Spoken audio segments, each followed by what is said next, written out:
Good morning, good morning, good morning. All right. Hey, what is going on? Good morning. Good to see you. Well, is it morning? Oh, shit, it's not morning. Bah humbug. It's 12:35 p.m. Eastern Standard Time, generally afternoon, here in what seems to be 73 degrees, mostly cloudy South Florida. Mm-hmm. Yeah.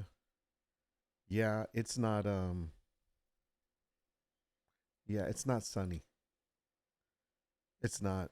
Mm-mm. You can even tell. Look, natural lighting behind me. This is, I mean, the shades are closed. I get it, but still, nothing coming in. Nope. No light. No sunshine. Ain't no sunshine when she's gone. Anyways, good morning. Good to see you. Don't me. I'm gonna say good morning. I don't freaking care. I know it's some of you it's morning if you're on the other side. Anyways, what are we doing today? So listen, today we've got a this is a kind of co-working. I've got to kind of brainstorm the uh the idea for Q1 now coming up. So we're going to kind of talk about Q4 and what that means for those of you that are interested in that kind of stuff. If not, hey, we'll talk about other stuff. But Q4 basically is the last quarter of the year, obviously. Q4. And that's basically when people that run, shops, stores, retail, or even just Etsy shops, like, people that sell stuff. Q4 is usually their time. That's the months between normally it says October through December. They can start as early as September, but pretty much it's the shopping craze. Why? Because it's the holidays. It's the end of the year when people are, people buy presents for everyone starting in October, not only just Halloween, but things they're going to go visit family for Thanksgiving here in the States. Even though in Canada they have Thanksgiving, I believe in October, so I'm sure they, maybe they're visiting family and bringing a present. That's why I think September is still included in that. And then, obviously December has Christmas and all the other holidays that are involved in around the same time. And therefore it's a big selling time. People are buying stuff, or at least for the most part, you hope so. But as somebody that sells on Etsy, and has a little shop, has a couple of shops, this is the time when you're like you want to put out stuff that people are looking for. And even though you may have stuff that you put out for the entire year, it may not necessarily be what someone's looking to get specifically for, I would say, like, let's say their mom, their, not, I wouldn't say significant other, but I think generally it's like their mom or a friend or someone, and maybe that enjoys their holiday time. So a lot of times Christmas items sell very well during Q4, whether they're ornaments, whether they're blankets, pillows, anything that's Christmas themed, because sometimes people like to give the presents that have to do with the holiday. That's just how it is. So one of the things that I try to focus on at the end of when Q4 is coming is what am I going to sell this year for Christmas that's Christmas related. And by the way, it doesn't always necessarily have to be Christmas related. I mean, people put up stuff that it's you can buy it year round, and it's a great gift. Whether it's something that they make, handmade, whether it's like in my case, I do blankets, pillows, canvas, wall art, things along that lines. I do fine art prints, and mugs, and ceramic ornaments. Okay, so because of all that, you can have stuff that people will be like, oh, I would really like to get this mug. It's not Christmas related, but it's a great mug to give somebody for Christmas. So again, doesn't necessarily have to be Christmas themed. And one of the rules that the Etsy talking heads or online shops, because it doesn't have to be Etsy, it can be any other platform. It could be Redbubble. It could be, what's that other one that's big? There's another big one. I forgot the name of it.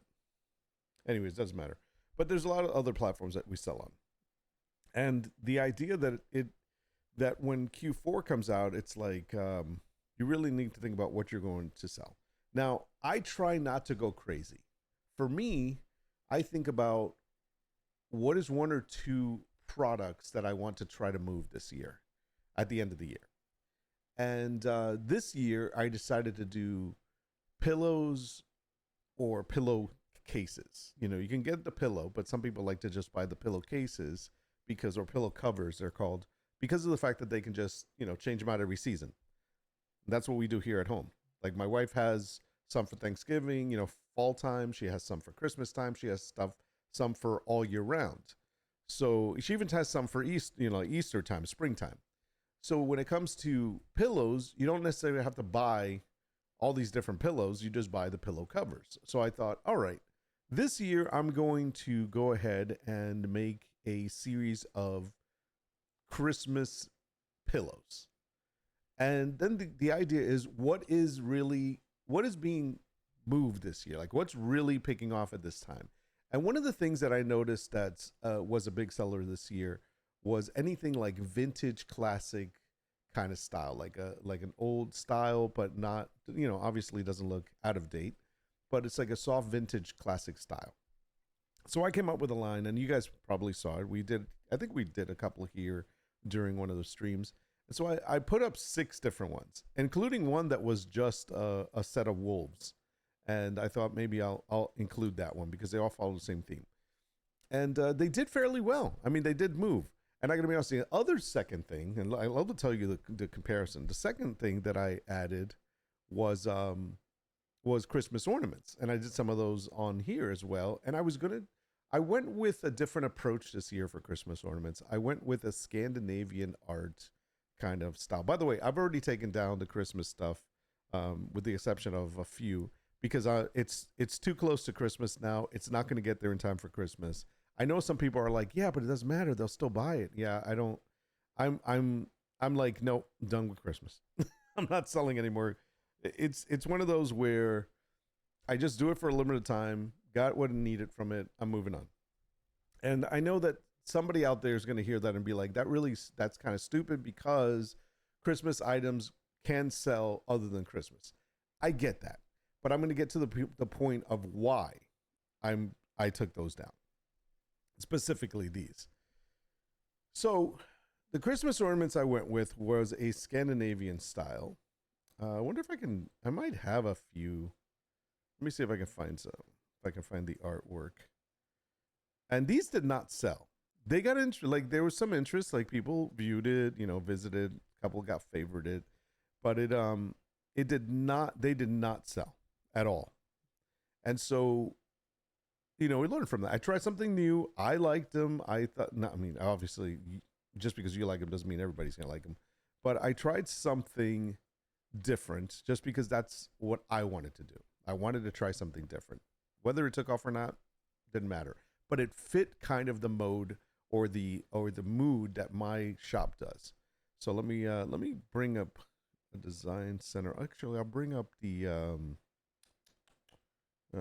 shop center. I'll bring up the mock-ups. That's what I can do. And it should be, because I want to talk about this because this is something, these 2 products that I put out kind of one hit, one did not. And we're going to talk about why. So I got Christmas. Where's the Scandinavian one? Gingerbread. Did I not put them in here? They should be here. Fairy tale, biblical animals. That is so weird. Did I not put them? Give me 1 second. I'm so sorry. I usually keep this in good order, but for some reason, I don't have my. Yeah, these does not get put in this order here. So where the hell did I put those? All right, going back. Let's go to gallery. Maybe they're in the art gallery. I love when I can't find my stuff. This is the reason why I made these folders. All right, design center, artwork gallery, mockups, templates, work in progress. I think it should be in the artwork and gallery. Let me just take a look in there. And it should be like a Scandinavian style. Maybe under Christmas.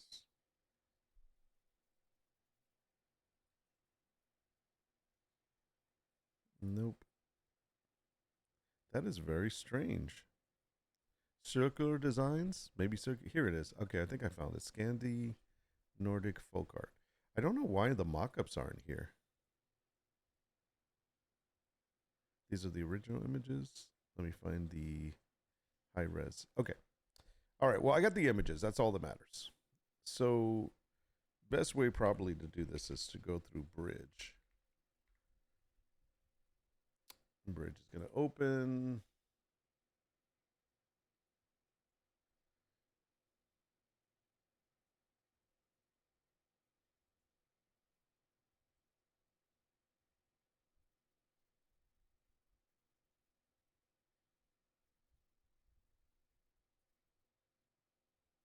Okay. So, I'll bring this up on the big screen so you can see this. So, there's a couple of reasons why. Well, let's talk about the designs first here. I'll bring them up. Let's go to news and views. Is that the best one? Yeah. I'll make this bigger.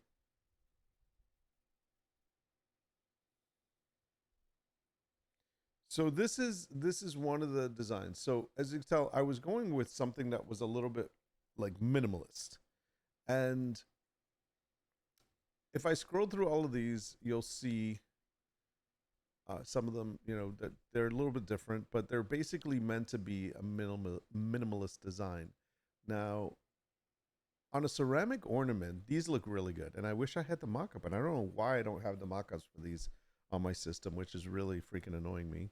Or at least I don't know where they are. But this was kind of the style that we were trying out. And we talked about these, and we put these up. There was a stream that we did where we were putting these up, and even something like this, like we put this one up, and it was all on a white background. So these did not sell. They got viewed. They got likes. They got favorites, but they did not sell. And I'm kind of happy they didn't, because thinking back, if I think back about the way that the ceramic ornaments are made and the material, and this is important because this has to do with material and how certain artwork is put on a material on specific material like ceramics or fabric, and it's gonna look different. It's gonna change. And now I was thinking about this, and I'm kind of happy they didn't sell, only because anything that you see that is fine detail here. I mean, I'll go to maybe the first. Yes, let's do this one. So if I go to this, and I'm gonna just do a quick little zoom in here like this. If I zoom in on this, you see all these lines? Like you can see them because I'm using a little telescope to not what a magnifying glass. Let me see if I can get to the top of this one. Okay, right here. There's some writing there, even though the writing makes no sense because it's AI. Shh, don't tell anybody. I mean, I could have changed that, but all these lines, you can see those with that. Okay. So can I unclick now? Okay, perfect. Those lines that are so thin here would not be seen. 100%. Because of the fact that they'd be blurry. Because when it comes to fine detail with ceramic, on ceramic, fine lines will be blurred or they would look like they're meshed together. That is 100% accurate. So I'm kind of thankful this is not sell, but that's one of the things. Now this one doesn't have that many fine lines, and we're looking it up very close, by the way. And this is like the resolution is pretty bad, but we're looking it up close, and this would be something that would come out okay. It does have some fine lines, but not enough. That didn't sell. Let's go to this one. This is one.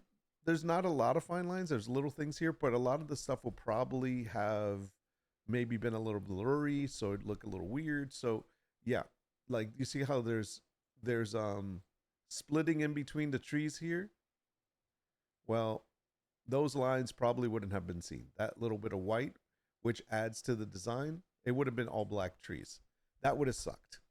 So I'm kind of, like I said, I'm kind of happy that these didn't sell, because for me, it's like I learned, all right, I took a risk, didn't happen.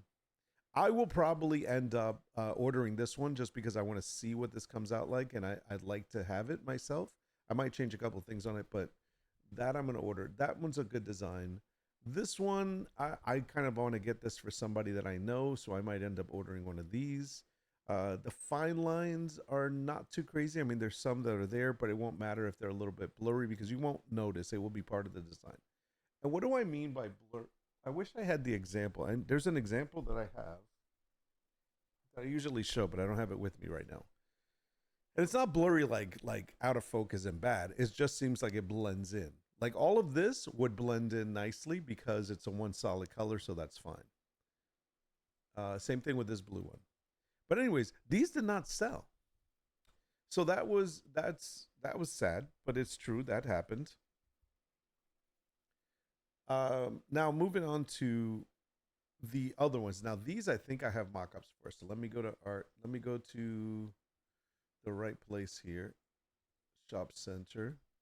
So these are the ones that did sell, and I want to talk about because like again, I was talking about how a design that has fine line detail on ceramic doesn't always come out exactly like the artwork because you're printing on a glossy ceramic. It's not going to be fine line detail. There are ways of doing that, but for most manufactured printers that are making your stuff, there's the fine lines are if they're really fine, yeah, they'll probably get lost. Especially fine like white lines on black, like light color on dark color, those will hardly be seen.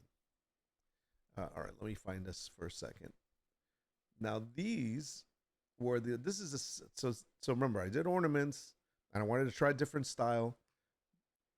You know, that was brave of me because it's not a style that everybody likes. It's not a style that everybody's familiar with. In fact, I showed these to some friends and family just to be like, hey, just want to get your thoughts. What do you think about these? And they're like, oh, that's different. You know, the one comment that everybody made about these designs was that's that's different. And I'm like Scandinavian, like Nordic style, get it, you know, minimalist. And they're like, oh yeah, no, they none of they were like they're nice, but they're different. And you get enough people saying that you're like, I either have something here that's like different from others that will be sought after, or I have something here that's so different that not everyone's willing to take the chance on it. So keep that in mind. Um, Design. All right, I'm looking for this other mock-ups for the pillows here. Pillowcases, Christmas. All right, here we go. So maybe I can just open up these individually, probably. Come on, man. What's wrong with you? Okay, no, I did not use that. I should have used that one, by the way. Let's talk about the Christmas Angel. The Christmas Angel will be the first one we'll look at. All right, so let's bring this up. News and views? Sounds good to me. Okay, here we go. So this is one of the pillow designs. It's the style was supposed to be soft, vintage style. It's meant to be light.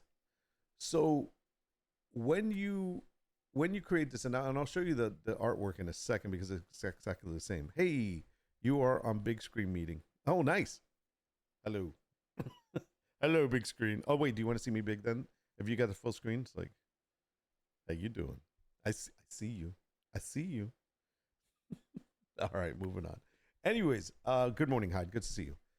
So this design is meant to be classic vintage style. Soft, dim, not meant to be bright, not meant to be like a canvas painting. So when you look at this, and this is specifically, there's two. There's a polyester one, and then there's a faux suede one. Now the polyester fabric is kind of like it's a little bit more shiny, I would say, but not necessarily. It's kind of this is a spun polyester. Let me see if I have one here. Hold on.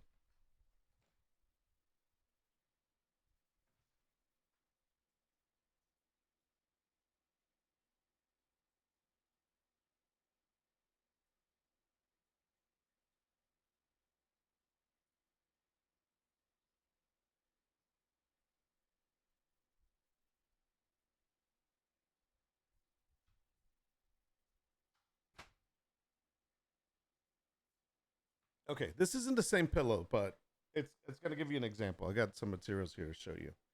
So let me go to full camera record for a second. All right, so this right here is one of my pillows that I sell.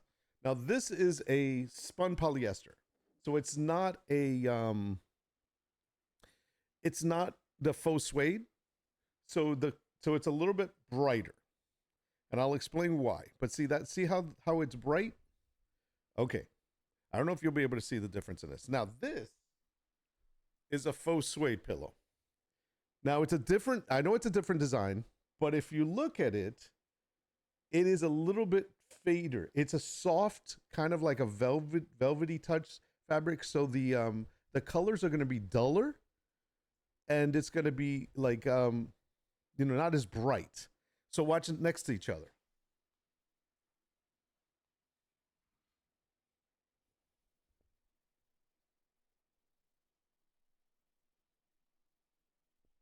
So although they're different designs, you can tell the difference in the fabric.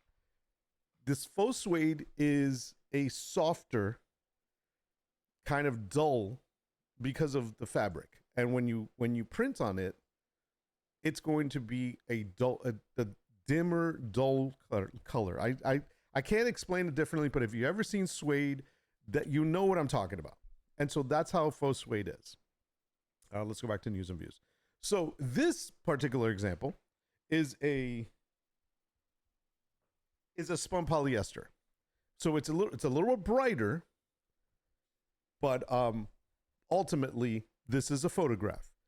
Ultimately, this is going to be, there's lighting. Lighting is different. It's brighter, whatever, because when mock-ups are done, this is how they're done lighter. Also, it's just meant to be bright so you can see it. When you get the actual piece, depending on which material you're going to get, it may look a little different. Why? Because of the fact that all monitors are different. What you're seeing right now on the screen is probably different than what I'm seeing. Unless we all have our monitors color calibrated the same exact way. Monitors, I have 3 monitors. If I move this to each individual monitor, it's going to be different shades, different hues. That's how it is.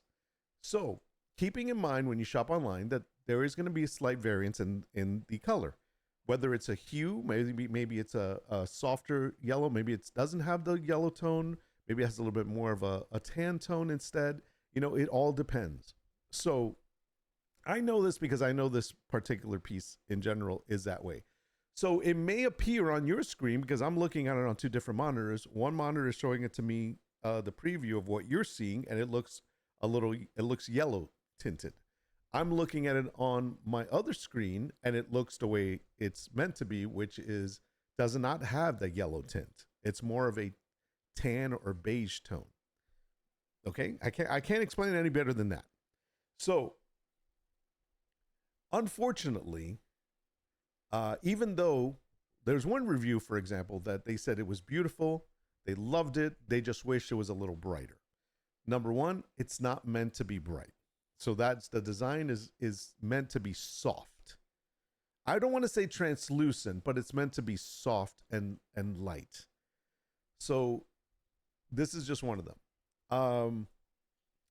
If somebody gets it in a faux suede, it's going to be softer or more dim, and maybe even, and again, remember, some monitors show it yellow, some monitors show it how it is, which is a tan, a nice beige color. So the colors are going to be a little off. So therefore, that for me is a problem, because I can't explain that to someone that doesn't understand how fabrics work and when you print on it. So that's one. But anyways, but I love the design. The design sold. I don't know how many of the Angel one I sold. I think there was a couple of them. I don't remember. But so that was one. Let's go to another one. I want to show you this other one. This one was also this was a favorite too that sold. Let's go to the mock-ups. We'll bring up the same mock-up. So this again, soft. It's got a like a little town in the back of it. It's a nativity scene. Same remarks. It's meant to be a soft thing. This was another good one. Let me find you the other one. Now, this also was a. Let me see. Was it the reindeer? Yeah. Okay. This reindeer one was. Yeah. Okay. Here's the reindeer. So again, you're seeing it. See, I'm looking at both monitors right now, and you're seeing it probably with a little bit more of a yellow hue. It's not. It actually has a clear, um, soft tan, like beige tan. No big yellow hue. Again, very soft. This one was a popular one. This one sold a lot. So one of the mistakes, by the way, I realized there was one customer that it had the wrong SKU number for it, and they got the nativity one instead of this one. I was so upset, and so I'm like, I am so sorry, and I'm like, keep the other one. I'm gonna send you the correct one, and I went ahead and like send it right away. But that was so sad. I was like, I cannot believe I put the wrong SKU number on this one of these products. But anyway, so that was that. So these type of items were created specifically. Where's the templates? Was specifically created just for Q4. I did not plan to have these up for for beyond the holidays. So that's why I took them down already. And the other thing is, I really want to make a video. I'm going to buy a couple of these throughout the year for next quarter. And what I'm going to, for not next quarter, but for next Q4, which will be at the end of next year, I'm going to probably buy a few of these myself. In fact, I have one coming already. And I'm going to make a couple of videos, and I want to show the differences between the spun polyester and the faux suede so that people can see, like way I showed you, even though it's a different design, you can still see there's a difference in brightness. So I want to make sure I do that. And I'm going to do that for next year. And then these I will probably put up again next. I'll probably start putting them up in the summer, to be completely honest. And I'm going to have a few more. But again, this is meant to be a light design. Now, was this a big seller? Yes. And the reason why this kind of stuff sold is because this style, not specifically this one, like oh only this one, but this style of a vintage classic soft style is sought after for some people. People like this, and so that was a big seller. So I made these sold. And here's the other thing. I want to explain this because I mentioned this before. When it comes to Q4, people are like, oh no, you got to start putting up stuff in like freaking August. If you wanted to make any sales, you'll need it up in August. Guys, I put these up in November. Like literally probably either the last day of October or I put it up the first week of November. And they started generating sales that's first week. Because it's not so, yes, it is true. If you don't have any established sales, you're just starting out a shop. Yeah, your products are going to take a while to get seen for the algorithm to understand what it is you're selling. But because of the fact that I stick to only a certain number of products in my shop, and those are the products I put up, it knows kind of what I sell. And because I've gotten sales already, and people are already still, my shop is already being seen, it's already being pushed. I'm not a big seller, guys. I have how much? I'll tell you exactly. I have 128 sales in my shop. It's only been 2 years. Last year, I sold Christmas ornaments, and I sold quite a lot. But Christmas ornaments profit margin was like nothing. Was minute. And then this year, I had changed and I started selling pillows and blankets and home decor stuff. Larger profit margin, more. And even though I don't even know if the number of sales were more, I need to double check. I'm pretty sure I didn't make as many sales as I did last year. Did I? I'm trying to think. I don't even remember. But the point being is, it was a larger profit margin, so I made more money, better money than I did last year. So that's good. So I'm moving in the right direction. But the idea is to understand what it is that you're selling. And so that's why I take this time now where I've already taken these down. I'm not selling these anymore. There's a couple more, but I'm not going to go through them. They're not. I'm not putting these out there now. But when I do, what I've learned is two things. One, don't don't try something. Don't. I didn't put any of the other Christmas ornaments up, which I'm kind of annoyed that I should have done that. I put maybe three other ones that were from the previous year that were bestsellers. They didn't sell this year. They sold last year very well, but they didn't sell this year. But again, none of the new ones sold because they were so different than what normally I would put out there. They were too different. And so that's okay. It's something I learned from. Um, so the other thing was I the classic vintage style sold. I did the pillows on that. I learned that those did sell because that was something that was trending, not specifically on just pillows, but just in general.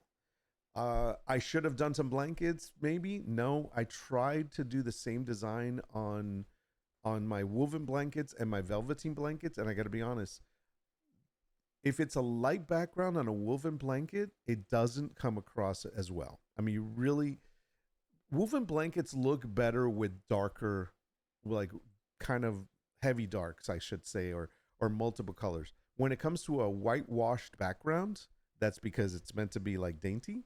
It doesn't look as good. There's too much like plain blankness, and it doesn't know what to do with that. So you'll have like white, beige, off white. It's like it just doesn't look good. As far as for the velveteen blanket, it's hit or miss because with certain velveteen blankets, when you touch them and you kind of pass your fingers through the velveteen blanket, it will. I'm gonna see if I have one I can show you. It will actually, you'll see the white underneath it, so it makes it. Again, if it's a soft color like an off white on white, you hardly see it. I'll give you an example of that. These are some that I brought down, and I didn't. I actually deactivated them immediately after I ordered my. It says one item is overdue, but it's not. I'll have to double check with what should be. That's the one thing. Printify has screwed up on 3 orders as far as not updating the ship time, like when something goes out, and I'm just like, did it go out or did it not go out? And they're not able to give me good information. And then when I look, it's like, oh, it did go out that same day. Let me see if I go to listings for a second.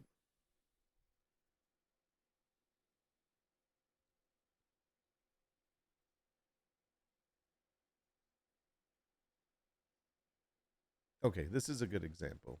Let me open a new tab.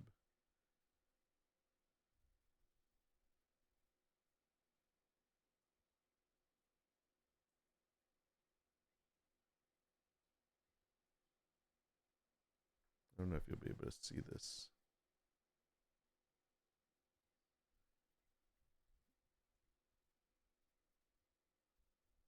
I don't know if you'll be able to see this, but let me try this. Desktop Live. Let's try this one. This is not a good example.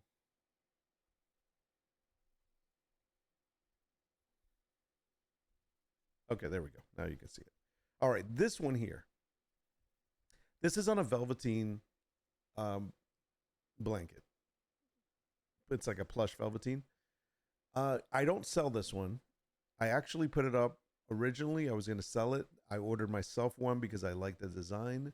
And I can tell you that because this one has a lot of blend or gradient, they did not, and it's very light in some places, including. Let's see if I can get it. Let me get in here so I can show you this. So this is probably the best spot to show you this here.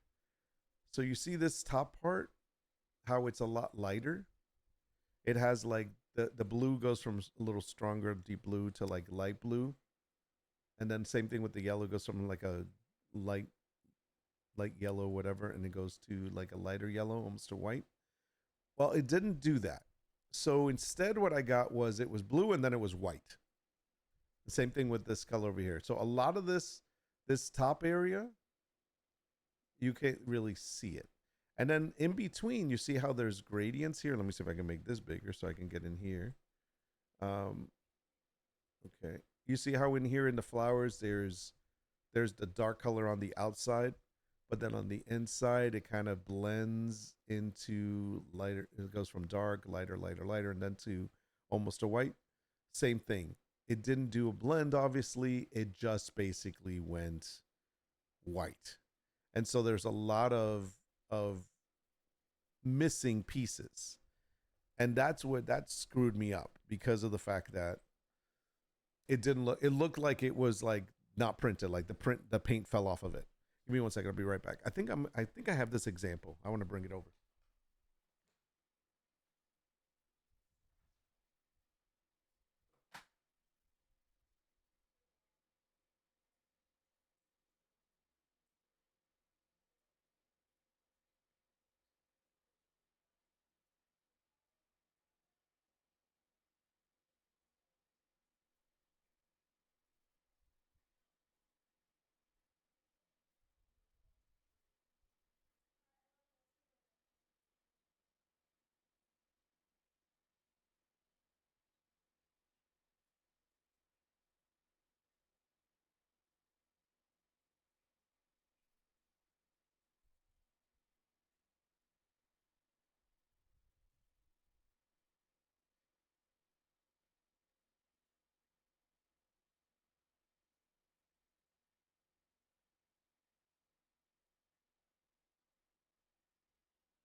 My daughter has it in her car, so I couldn't find it. Sorry. Anyways, so that's something to take into consideration when you're making these is the fab like I said, the fabric that it gets put on is important. Understanding how this is. Now, what would have worked better is if I had made this into something that wasn't so gradient heavy, so much of a blend, because these light parts all came out white. So there really wasn't a distinction in between. Let's looking like it was a, like a kind of a blend, a gradient. So it was kind of messed it up. The other one that didn't come out as well, I don't know if I got this one or not, but this would have been the same issue.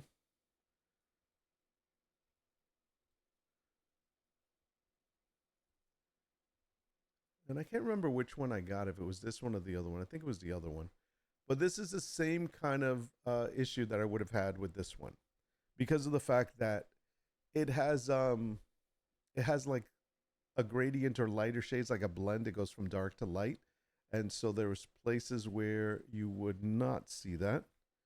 Let's see if I can get close. Okay. Yeah, so it misses color in some places and it doesn't come out right. I'm starting to wonder if this would have been better as a woven blanket because I think it would have been fine. The other thing that I would have done with this design, give me one second. Yeah.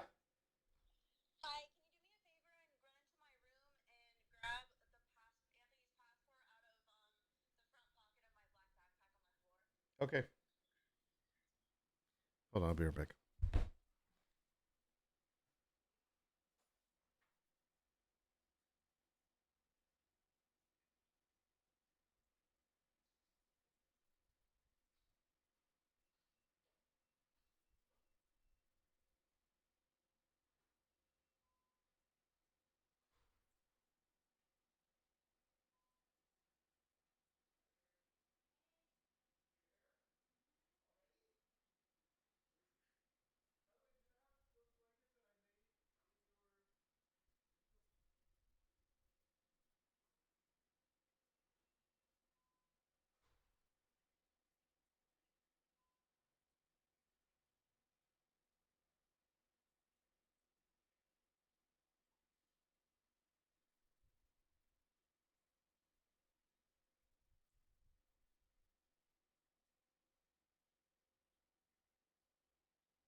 Sorry about that.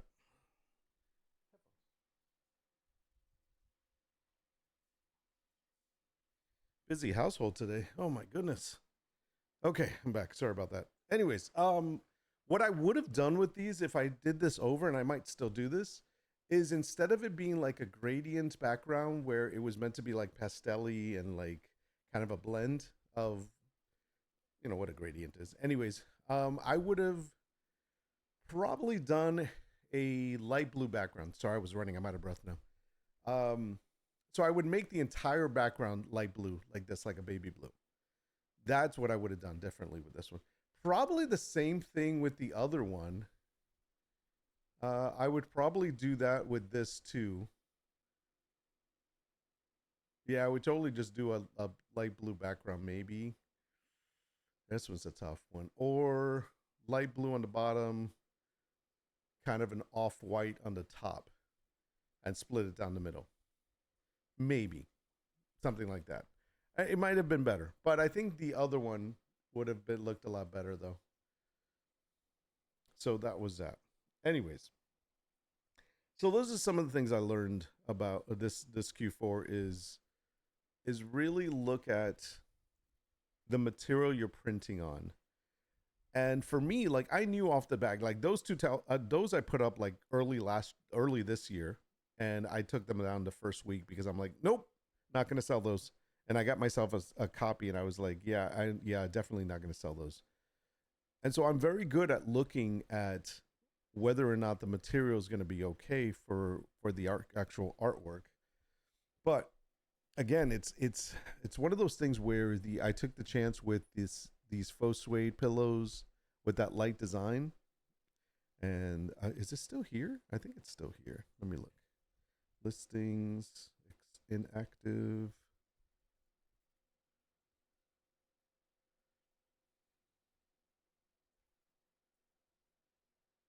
Well, I still have all the images, obviously.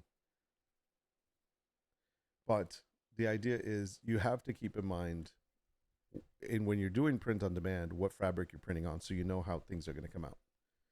So in this case, they came out great. I was happy with them, but I think that for educating the customer, I really need to make a video showing the difference between how something printed looks on faux suede versus spun polyester. It's very different. It's a whole different look.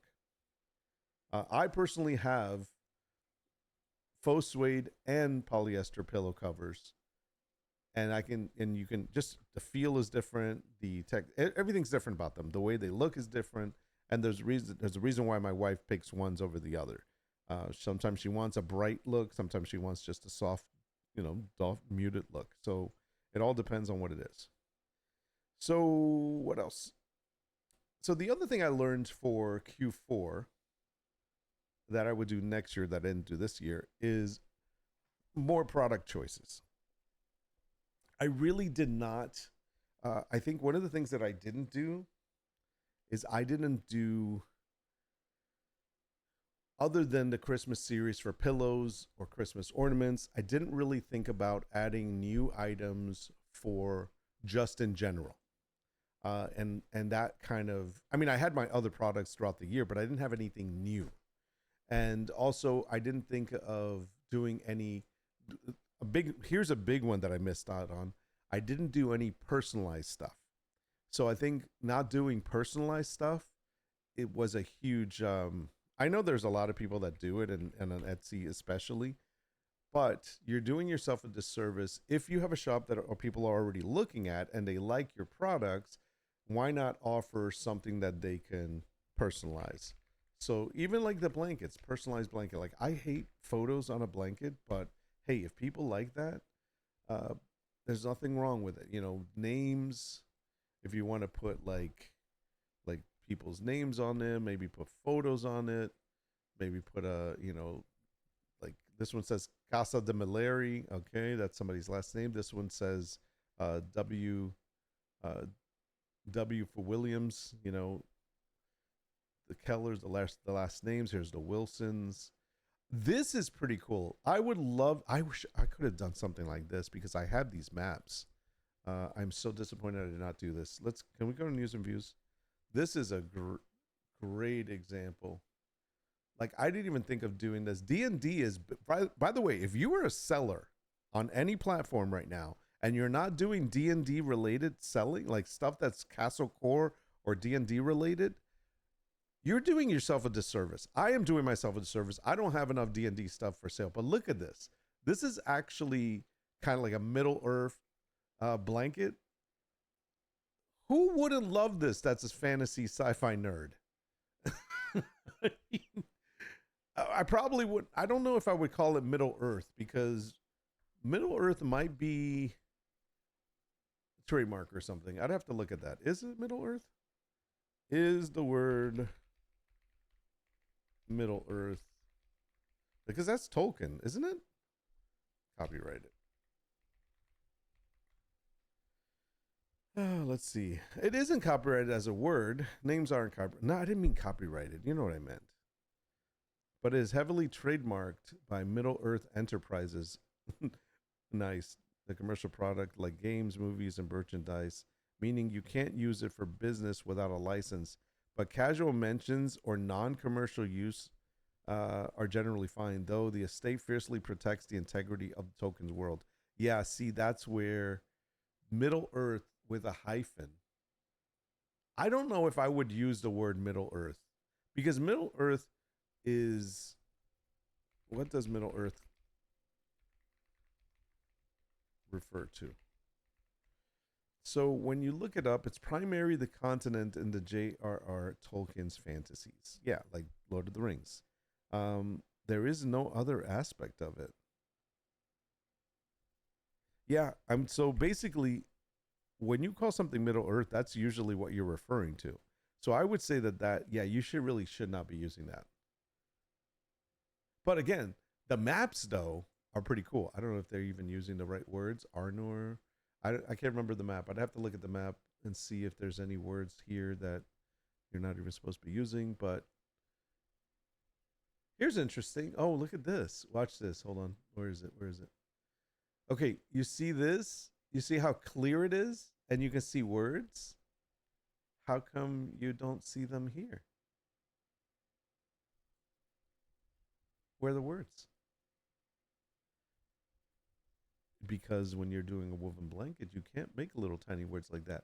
That right there is fake. That's real. That's real. There you go. Can you see the difference? I don't know if you can see this difference. This is where I'm so careful with this. So these little words did not come out. But if you look at another mock-up, now all of a sudden you see the words. Yeah, no. That's fake. That's not the way. That's not the real mock-up. That's a photo mock-up. In other words, Photoshop. I know because when I do mine, I'm always careful of that. I'm like, nope, it's not going to come out like that. It's actually going to come out like this one. This is what it actually would look like. It's an important distinction. Oh, speaking of policy violation, I did get my first policy violation. I did not realize I still had one of my blankets. Its title, because it was a train in I'll show it to you. Well, that listing's down, but I have the other version of it. It said Polar Express on it. I totally forgot. I swear I did not. I remember saying, "Oh, that's right, I got to change this," but I had two listings of it. So I forgot to take that off, and that got taken down. Now the whole shop didn't get taken down, just that one item. And let me see if I can find. And rightly so. I mean, I would agree with them. I mean, I could change it. I can just take winter train. It's supposed to be a winter train. Steam train, actually. Stream train woven blanket. There we go. Here, I'll show it to you. Let's switch over to desktop 2. So here, sorry, I hit the wrong one.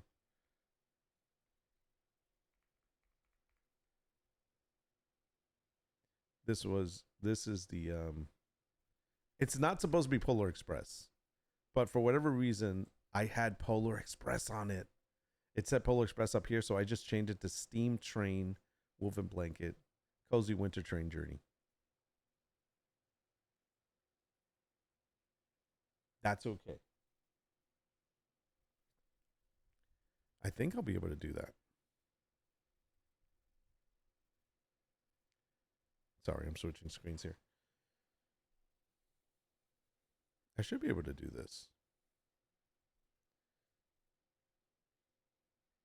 So the disservice that I did to myself as I was talking earlier is I did not do personalized blankets. And I really should have, because there were so many personalized things. Now this right here, custom wicket blanket, that's infringement. That should be being taken down. Should we report them? We should report them. We should report them. Why not? Somebody reported mine.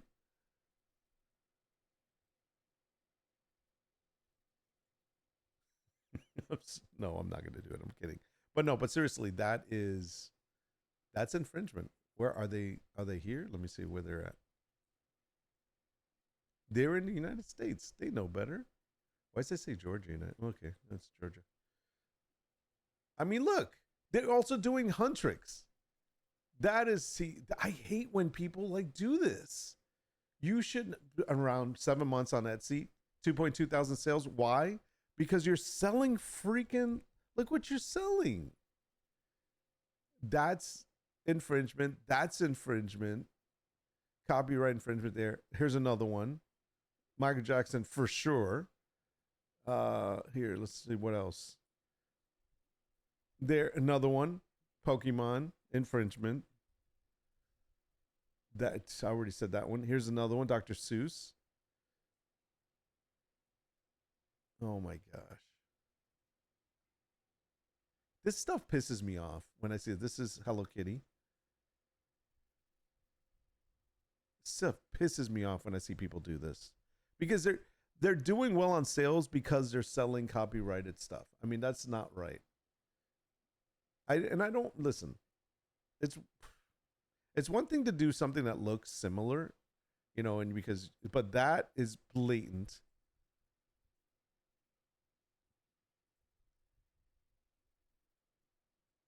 My Lord.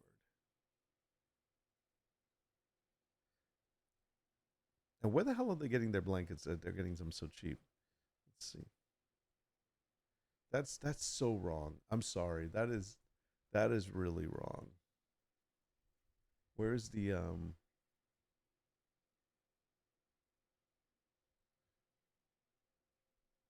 like this? This is, you don't have the rights to this. 20 plus views in the last 24 hours. Yeah. But people, you listen, the customer doesn't care. They're going to want it. Temu, exactly. Yeah, probably. This is so wrong. I wouldn't, yeah, I'm sorry. I wouldn't do this. See, I don't do this. I don't care about, like trends that are like, oh, it's wrong, but it's okay because it's going to make me money. No, you have to have some kind of integrity. I mean, like, look, this is it literally says Wicked on it, and Olivia. It literally is Wicked. This is copyright infringement right there to the max. Don't do stuff like that. Don't be, listen, I'm gonna say it, and I don't care. You guys, somebody's gonna get upset with me when they watch this. You're total douchebag for doing something like that. When you do copyright infringement stuff like Marvel, Disney, Pokemon, anything at all that you have no rights to, but it sells because everyone loves Pokemon right now. Everybody loves Marvel. Everybody loves, any freaking Huntrix right now. Everyone loves that and they want that. And so because of that, you're going to go ahead and push out products for that you have no right to actually do to make money off of it. That's completely wrong.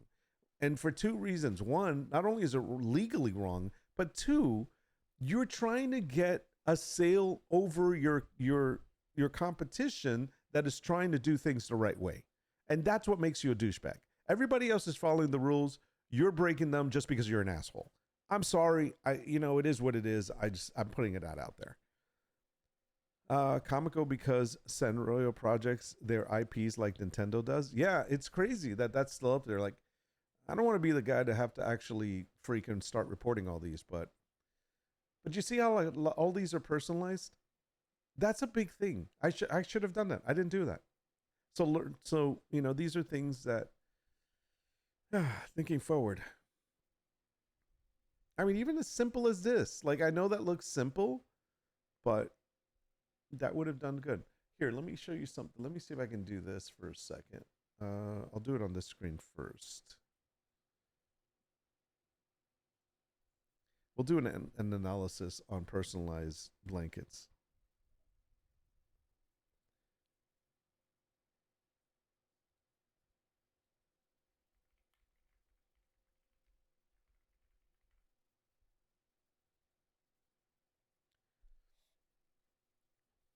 So many. Now watch it. Let's just out of curiosity, how many? I mean, that's not the only person doing it. So let's see if we do Demon Huntrix. Is that what it's called? I don't even know what it's called. Or Demon Hunters. I think it's Demon Hunters. Demon Hunters back. Yeah, look.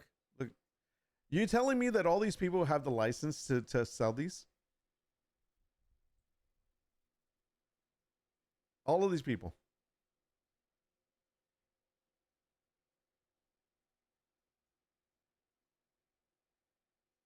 Send you their DMCA. Plain English, very good. Okay, hold on. I'll be right there. I'm going to read it. All of these people, copyright infringement? You think so? Look how many.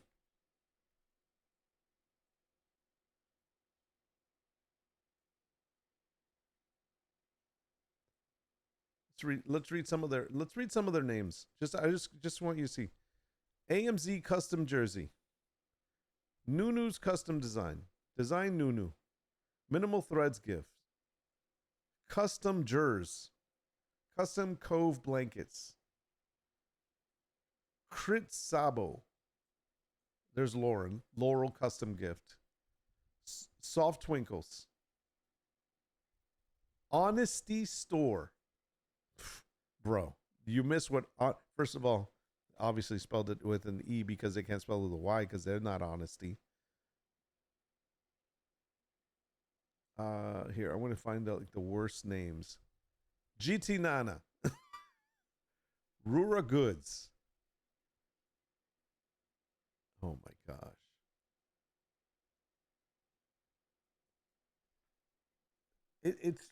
You know what it is? I bet you anything. Look, Ariwana. Aika. Subukor. I mean, these names make me feel like they're just these stores that people put up until, like, however fast they can, get as many sales as they can, close it. It's got to be scam. It's got to be scam.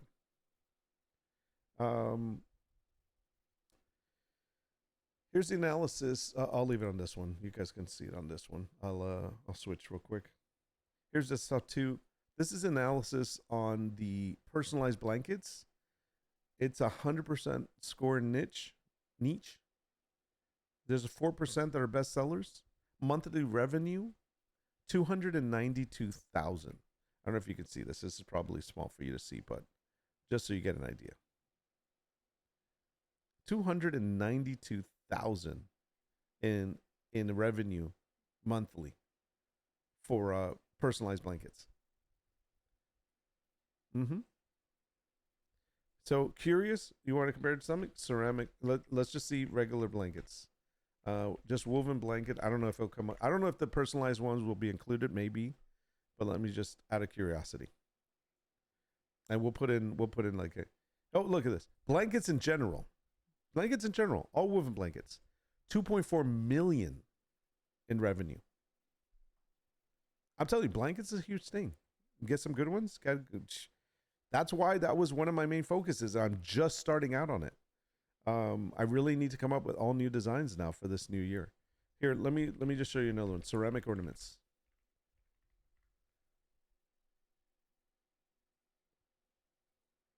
Ceramic ornaments make 83,000 in revenue a month.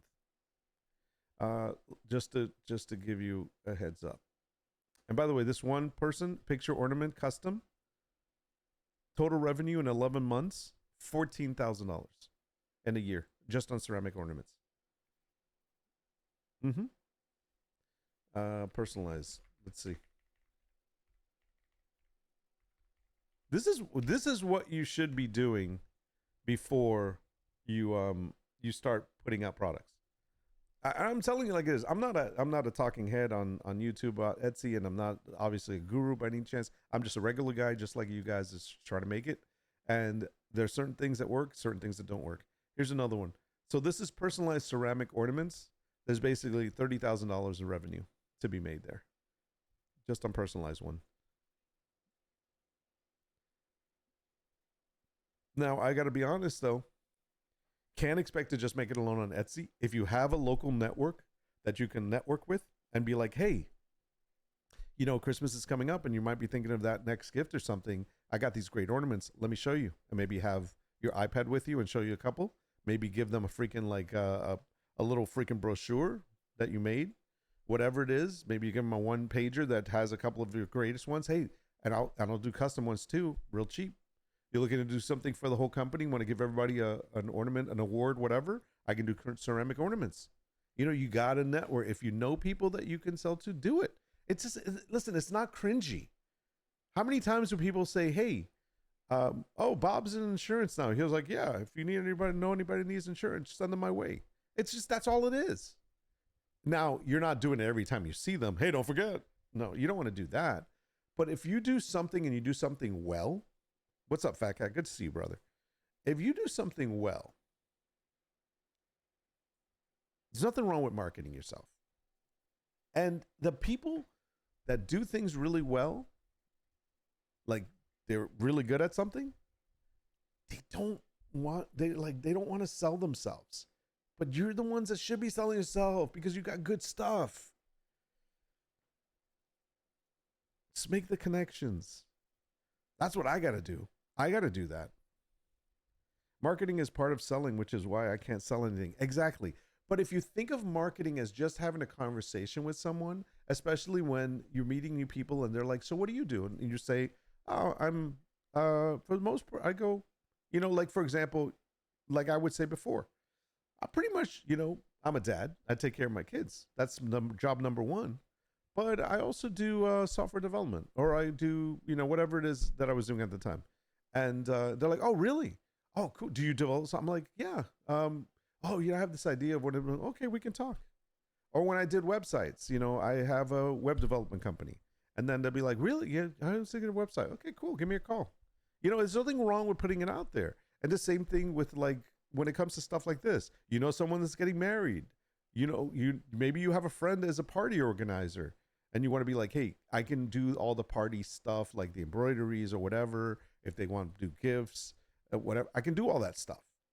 Let's get together. And that's what I'm looking to find those people that I know that do party planning, that do trade show events, anything like that, because I'm going to be like, hey, I can do all your stuff. I'm your go-to. And especially when I buy that freaking piece of equipment that I want to have here in this room, and I'll be doing all my engraving. But yeah, networking and marketing, it's a part of selling. Without it, you can't. This is why Etsy works, because of the fact that they do the marketing for you. But anyways, so yeah, man, this is exactly where to go. Now Valentine's Day is coming, and obviously Valentine's Day, and this is very broad. So Valentine, what would we sell for Valentine's? So Valentine's ornaments. Just curious. I'm just curious. Could I sell ceramic ornaments for Valentine's Day? And you know what? $20,000 a month in revenue. This is not bad. Ladybug, fiance gift to boyfriend, mosaic heart ornaments, personalized birds in love, first anniversary gift. I mean, there's so many, and they all have made. They're some of them are less than a year old, and they made like 8,000. And again, this would be probably for Christmas because they want to put on a Christmas tree. But a ceramic ornament can be put somewhere else, not just on a Christmas tree. Just FYI. Funny memes ornament. They have been around for 2 years. They've made 39,000. It's crazy. Okay, Valentine's blanket. Let's see. Or and I'll write romantic blanket in a moment too. Because this is what we should be working on for what's coming up next.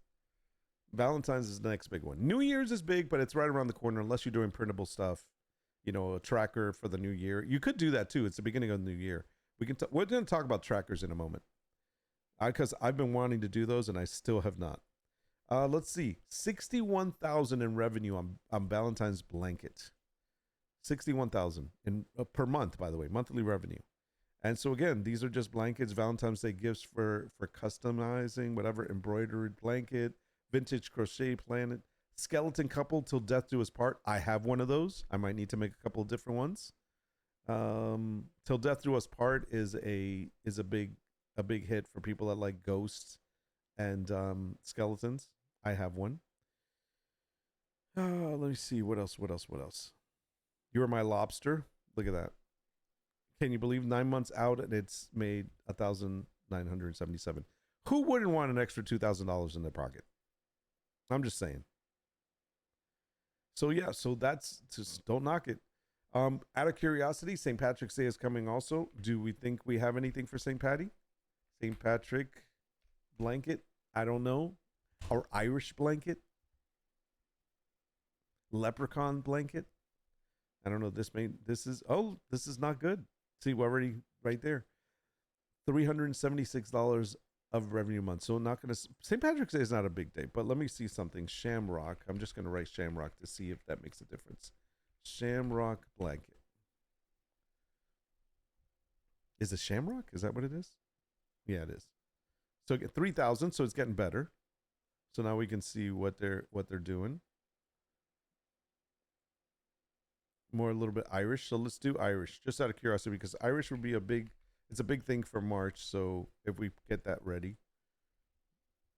get something going in January for March. What is the number? 32,000. So we're around 30,000 for that one. Actually 3,000. We went from 3,000 to 30,000 just because we put in the word Irish, but we'd have to see what exactly. Irish black tartan fabric. Let me see a big seller. Crochet blanket. No, that's tough. That's handmade. Crochet. Let me see. Vintage. Irish throw blanket. Lucky for the lucky charms. 5,400 in 8 months. Not bad. Cotton anniversary gift. It's a tree. The Kellys. That's again personalized. $5,000 in 6 months. Amazing. It's pretty good. What else happens in January? There's nothing for President's Day. I'm trying to think. January, February, Spanish. When is Spanish Heritage Month? Is that at the end of the year, right? I can't remember now. But there you go. So that's kind of the idea. So going back to this, there's no reason to do this. All these people need to get banned. They do. I mean, this is seriously just completely wrong. All right, New Year's. Let's change this up.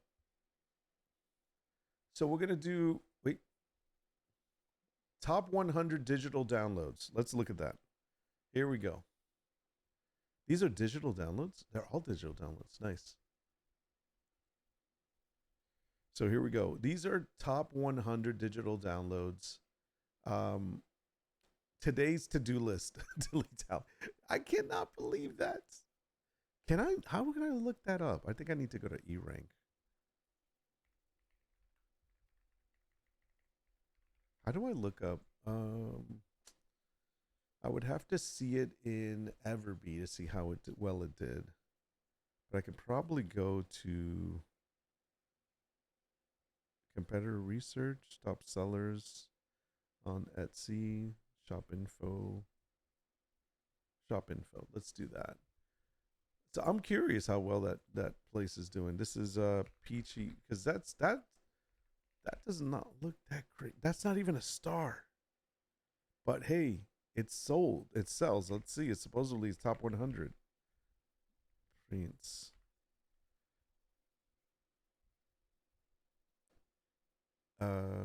Is that not a store? Hold on. I have 300 a day, so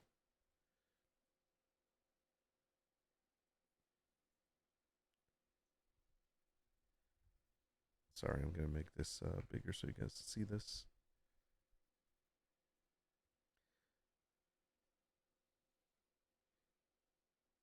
They've had 642 sales this month. I wish I can see what their top item is. Can I see their listings? Recent listings, see all listings. Maybe that way. Okay, cool. Then we can see it this way. All right. Let's look at estimated sales. Oh, they're in the UK. Let's biggest seller and also listing age. Let's look at stuff that has been. Let's filter out for just I love. Oh shit! Hold on, I did this wrong.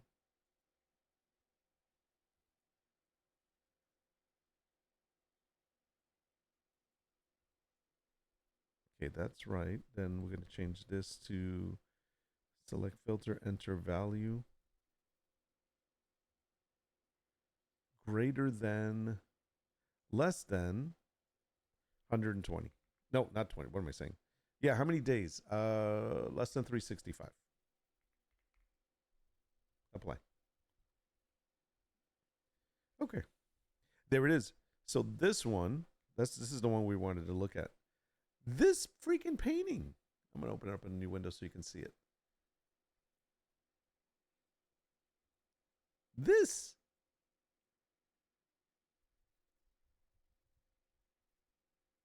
That.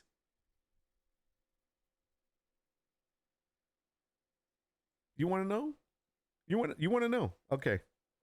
That digital download art right there that you're seeing from this store in the UK has been around for 313 days, priced at £4.50. I'm sorry, £4 50 pence, whatever, however the hell they say, which is about $5, let's say. It's gotten 7,536 views. It's been favorited 669 times. Estimated number of sales 249.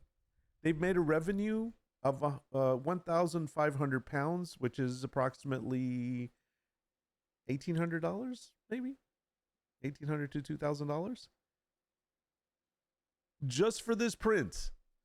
What am I missing? What is this? What? Somebody explain this to me.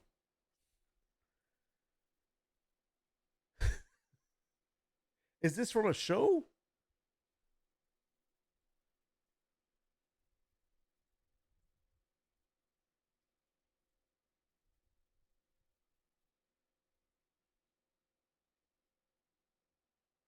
Is it because she's cute? I don't know. Man, that's cute. I like it. I know, and it's not even it's not even expensive. You can download it and print it out and put it up on your room. It's cute. I get it, but listen, am I wasting my time doing fine art? Should I be doing this instead?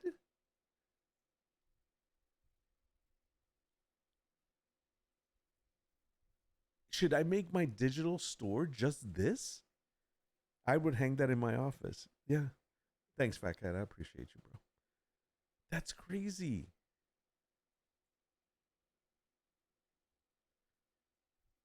I mean, it's literally selling gold here. She's got. I don't understand.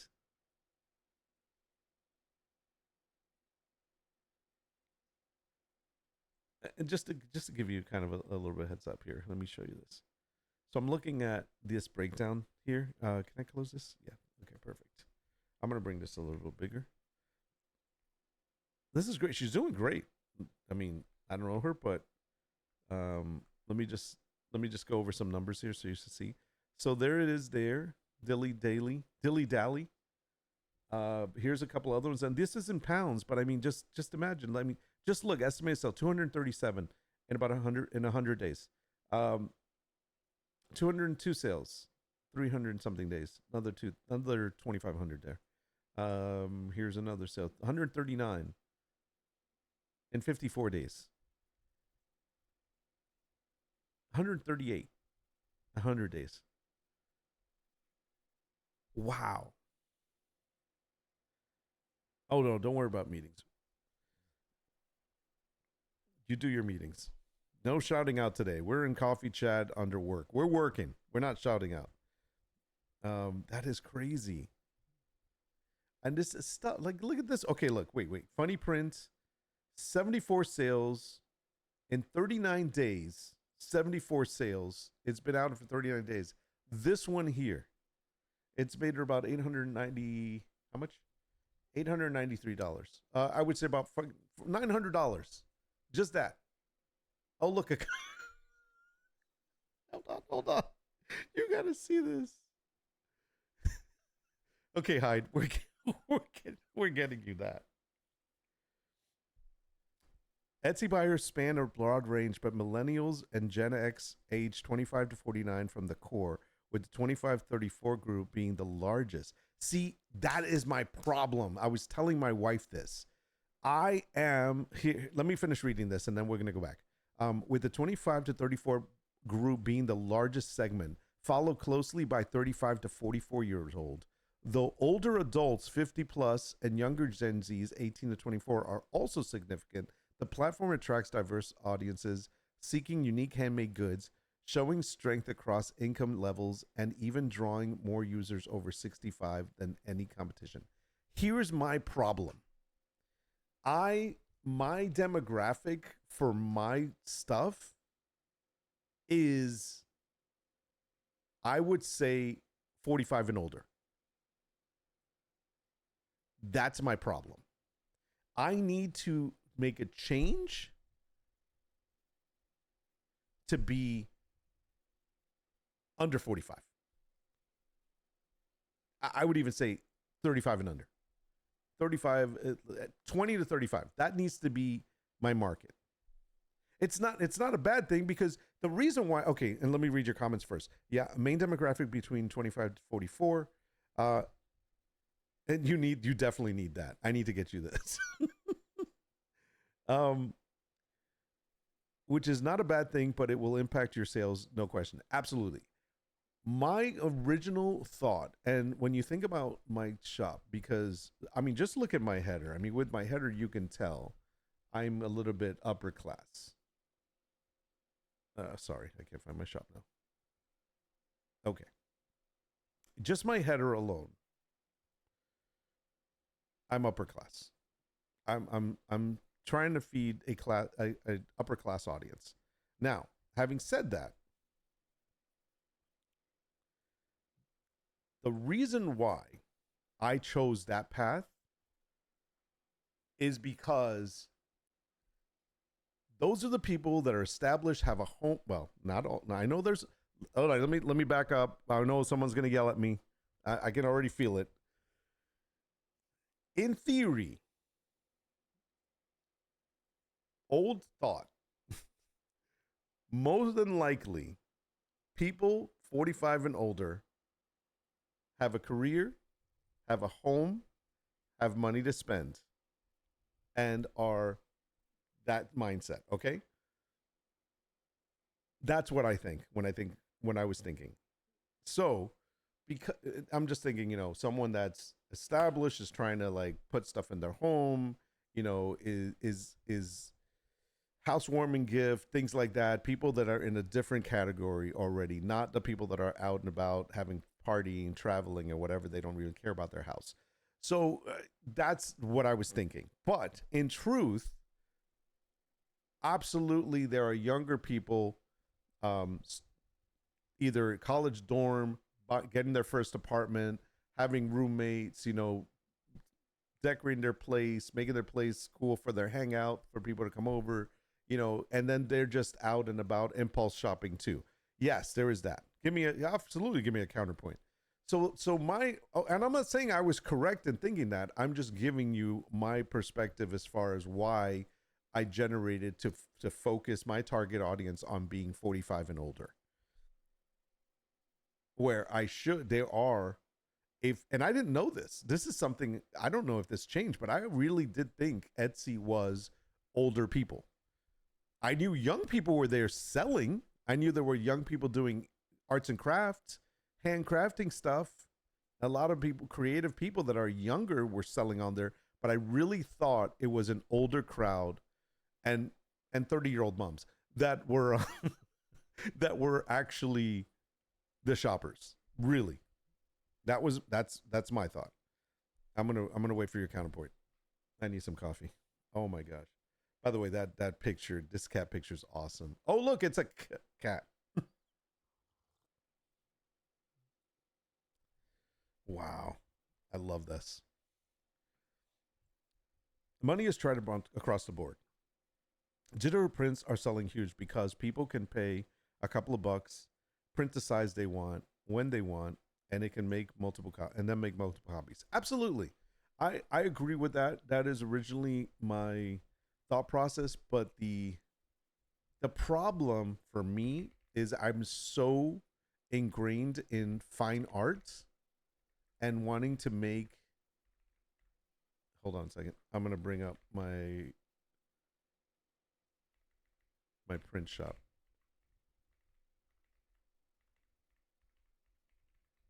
Okay.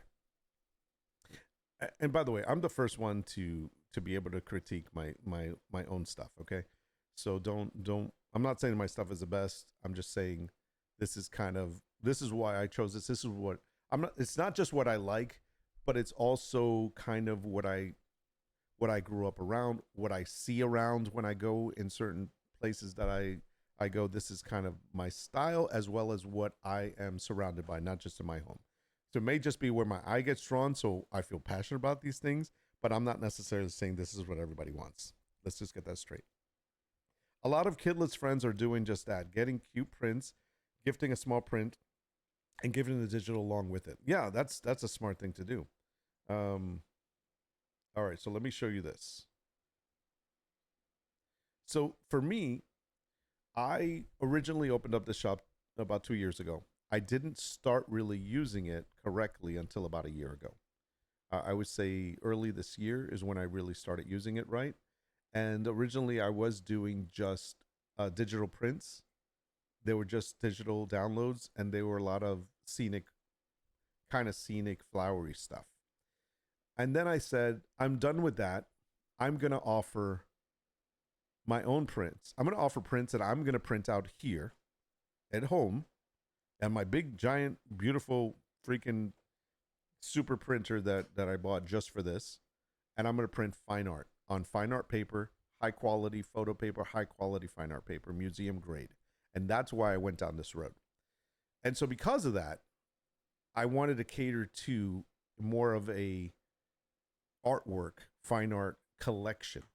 And so that's what I started doing. Like, for example, the current collection, which is going to change, and I haven't changed it for the past 6 months, is this one. There's a couple of owls. You may be familiar with these from my blankets. There's this one was a recent that was just sold. Couple in the field, horseback riding, some barn owls, a lot of florals. I did the series of the cats. There was a couple of cats. I think there's three of them: a white cat, a ginger cat, and a black cat. I say ginger. I'm not saying it in a derogatory way. I can say orange, but really orange doesn't really sell it. Um, and they all have different drinks with them. I did the fairy tale Red Riding Hood one where it's like meeting the wolf. I have obviously a Jesus holding the child one. I have another Little Red Riding Hood in the forest print. It's just nice lighting. As we move on, then we get into a little bit more like the angel, fairy angel one, the woman of elegant dress. Then we have the red cloak rider. This is divine reflection in the rain, and the last one was a woman on the white horse. So this was the current collection. And then we went and we have the fairy tale series. And fairy tale series is just like Wonderland art, Alice's Enchanted Path, not necessarily Alice Wonderland. It just happens to be that. It's beautiful because there's actually a little white rabbit on the corner. There's a unicorn one, Enchanted Unicorn, and then there's this floral path. And these two at the ends have sold as well. Then we have Music and Motions, which is cello, dancers, violinist, again, more artsy. And then we have the Vault. The Vault is anything that used to be the previous collection and is now in the Vault. It's still available until one day they will move out of here and they will become digital ones only, or some of them will go to digital. And so that's what these are. These are the wildlife ones. I did a wildlife series. I did a woman with child unspoken bond, another dancer there, a lot of different animals, a Genesis of Light, and my favorite, which was one of the original ones that started this whole thing, and the whole reason why I even did this shop, was the Daniel and the Lion. And it's my rendition of the story of Daniel and the Lion. And this is what took off. And this is the reason why. So that's kind of my style. And again, this is not a style for, and I'll say it plainly, this is not a style for the 30-somethings or for the 20-somethings. They're not interested in this stuff. I get the older crowd that likes these things. It's how it is. And so I know that for me is something that I need to start changing. And that's what, looking at Q4, that's what I was kind of looking at. And I'm like, all right, next year I have to make a change. And that's kind of where I'm at with the whole thing. Let me go back to study camp for a second. Let me read your comments. It's not a knock on the wonderful artists out there selling pre-printed items. There are wonderful, but people are struggling. Yeah, there's some artists that are like really great, and then they decided to do prints, but unfortunately, their prints are really expensive. Their prints are still hundreds of dollars, and there's not everybody can afford that. But I get it; they have to live. But that's where I wonder if they sold them for half the price that they sell them for, would they sell more? And then it would still make them a living, and people would enjoy their art. Let me read. Your art range is gorgeous, but you know this. I do think you need to branch out, hit the younger demographics too. That is 100% correct, Hyde. I'm glad you said it to me because it's been what I've been thinking. I need to clear my throat. Hold on.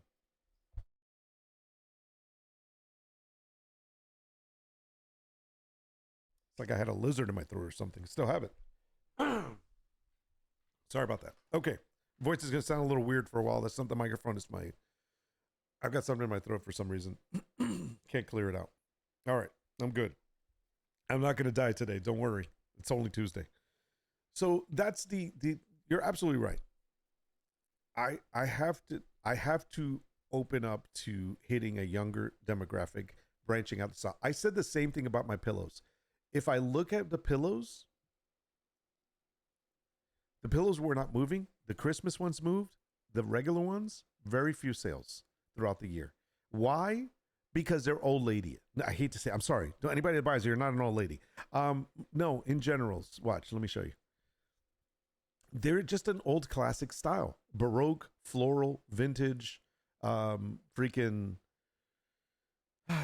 roses, and I have other ones, but are very similar to these. But this is an old style. It's not, with the exception of this one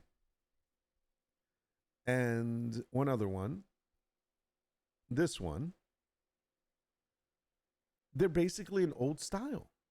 And so that's where I told my wife, I'm like, I need to change or branch out, as Hyde mentioned, which is a great word, by the way, into a younger audience. I'm not saying I'm going to be selling the cat. That's a really, that's pretty cool though. I kind of like it. But I do definitely need to, and this is a good vibe. I like this vibe. Don't necessarily have to do exactly this. But I need to hang out in young places. I need I need to talk to some young people. I need to look at their homes or have them. I don't want to go to people's homes. Have them send me pictures. I just want to get an idea of other stuff. Other younger views. Speaking of younger people, daughter.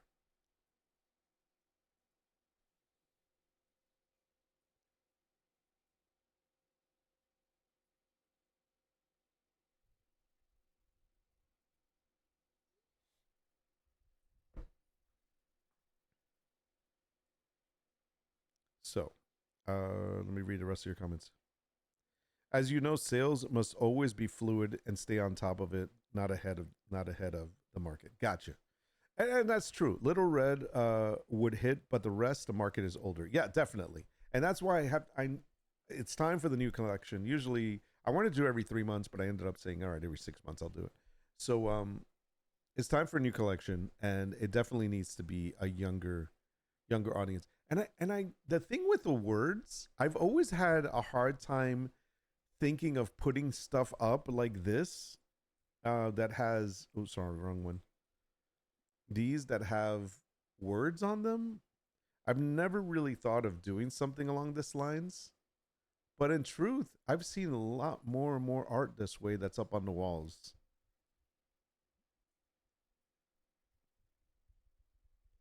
I'm an old lady. Yeah, you are, fat cat.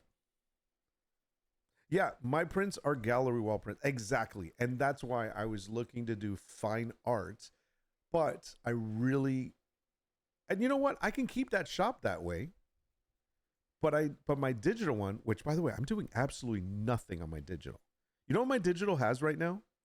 My digital shop has a couple of downloadable digital Christmas gift tags, a Christmas game, bingo game, a couple of Christmas prints, like, vintage prints, whatever.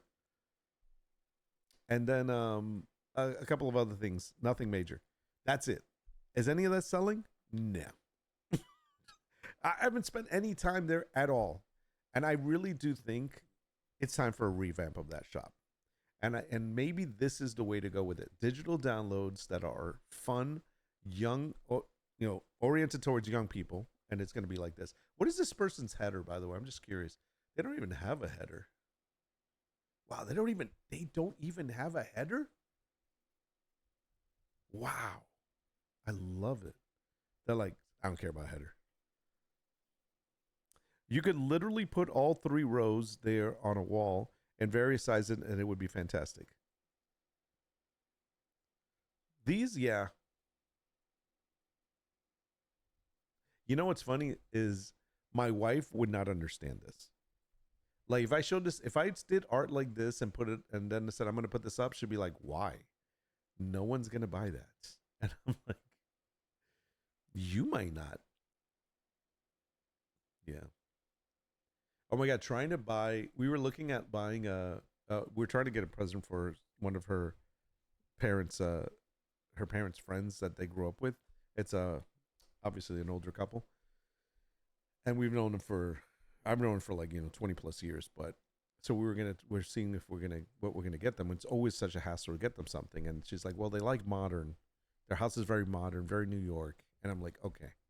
So we don't want to get artwork for people because most of the time it's a hit or miss.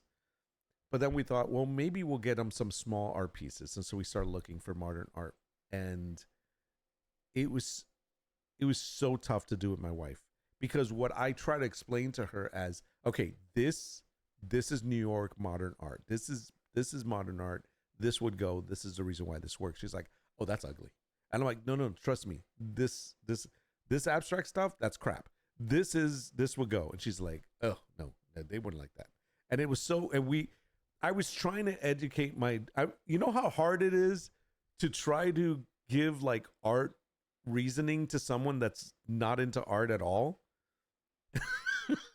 And I'm like, okay, this is like Matisse. Okay, Matisse is big in New York. People like Matisse because it's like it's modern, but it's like kind of weird, and people like this, and it's minimalist.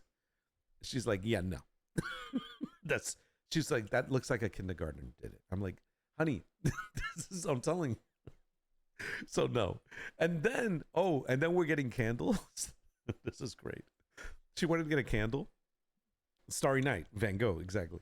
So we started looking at candles, and then she's like, I'm like, so you just want to get candles, right? So I bring up these candles, and then I did decorative candles. I'm like, oh, look at this one. It's beautiful. It's decorative. It's got like, this intricate glass and the inside and whatever. I'm like really getting like, you're thinking of a gift, so you want it to be a nice decorative candle. And she's like, no, that's ugly. I'm like, okay. So then like, okay, how about something with florals, with flowers around it? So we find some flowers, and there's one that has hydrangeas, and it's, if you don't know what hydrangea is, it's like a big poofy kind of plant or flower that has blues and pinks. I'm sorry, yeah, blues and purplish pinks and stuff. And it's very, I can't explain it, but look it up. Anyway, beautiful flower. And there's kind of purplish ones and there's light blue ones. And so I'm like, oh, this was great. And he goes, oh, it has too much purple. I'm like, but that's what it is. It might have there's a lot more blue in here. So it was oh my gosh, I was losing my mind. Oh, and then also we were getting a dish, like a soap dish. It was like, it drains itself, like the water comes out of it. It's really nice, modern looking. And so I wanted to get a good soap to go into it. And I'm trying, and she's like, yeah, we're just getting soap. And she's picking out just these regular soaps. And I'm like, no. You got to get like a French soap, and it's got to be, the color that they like, and it's got to smell good. So I'm looking up, and she's like, wait, $17 for a bar of soap? Like, yeah, but it's a gift. And she's like, that's ridiculous. I could go buy a bar of soap. So we kept going back and forth, but that was a fun time, man. Never. She's like, listen, just get the holder, the little dispenser thing. I will buy the soap, and I'm like, okay, just fine. And so I'm like, this is why I don't go shopping with you, man. Hobnail glass is huge right now. Hobnail glass. I'm not familiar with that. Let me see. I might be, and I don't know the name of it. Is that the cracked glass? Oh, yes. That's exactly what I was looking at for the candle holders. It is yeah, this is exactly. Let me show this. Yeah, that. I was looking at that for candle holders. They were really nice. I call it clean vintage. Yeah, it is vintage, but it's a universal kind of glass. I love that stuff. Anyways, so that was my experience with that. But going back to the original conversation, the reason why I'm even reviewing all this stuff for today is that, yes, the idea that moving forward for a new collection, whether it's on the fine art side, for the actual prints that that I would print and ship, or if it's the digital printable ones that the people can digital download and then print their own, it needs to be a younger audience, and I have to figure out what that is. And I think that's going to be my goal, right, for the next week or so, is to kind of start thinking of a younger audience for the next collection that's in January, whatever. Well, I do have 2 animal paintings for sale. If y'all know anybody who is an art lover, which was the ones you just did? Which is the animal painting you did?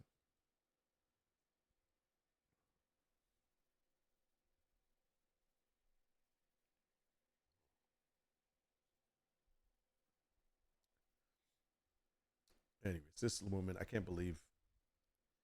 Now I know, but that's top 100. Let's look at what else is top 100. So these are top 100 digital downloads. Holiday dinner party invitation. I kind of like those. Those are cool. This is cool, Chris. This is really good. This is a great idea. Can I just click on that for a second? We'll get rid of the funny cat. We'll get rid of Peachy. This lady's good. This right here is such a great idea. Such a great idea. And I am kicking myself in the ass for not having this. It is way too late to put these up now. I mean, I could do them, but what's the point? I mean, this is really good. year round. Exactly. I don't even need these for Christmas. I need to just work on these and put this out there. Valentine's Day is coming. You totally have to have these. These, in case you have coupon templates, gift vouchers, printable coupons, coupon book template, love coupons for him or her. This is total Mother's Day. Exactly. Mother's Day, Father's Day, Valentine's, all of these. This is, you know what's great about this? And this is the whole reason I'm having this conversation today, because anybody else is struggling with this. You make these one time, like the template, change the design for whatever it fits. Father's Day, Mother's Day, freaking Valentine's Day, Christmas, whatever, date night, cruise outings, travel, whatever it is, it doesn't matter. The whole idea is things you want to do on a cruise, you get tokens for. You can even, you know what else you can do this for? For the kids, summer. Tokens that they get for chores that they get done. Okay? They get the chores done, they get a token for, let's say, an hour of video gaming or a night at the movies. They get to pick the movie or the dinner. How about they get to pick the family dinner for Friday night? You know what I mean? It could be anything like that. These coupons are endless amounts of freaking creativity to sell. I am totally going to do this. I need to write this down. I need to put this on the board. Yeah, this is it. This is the one of these. But anyhow, great thing. $4.89. I'd probably sell them cheaper than that because people don't want to spend a lot of money. People have to print these out. And here's the other thing. These are made pretty big. Those are giant. You can make these any size. You can make small token ones or you can make large ones. It depends on what you're doing. I would have both. I would have the ones that would fit, let me see, 2, 4, 6, 2, 4, 6, 8, 10, 12, 18.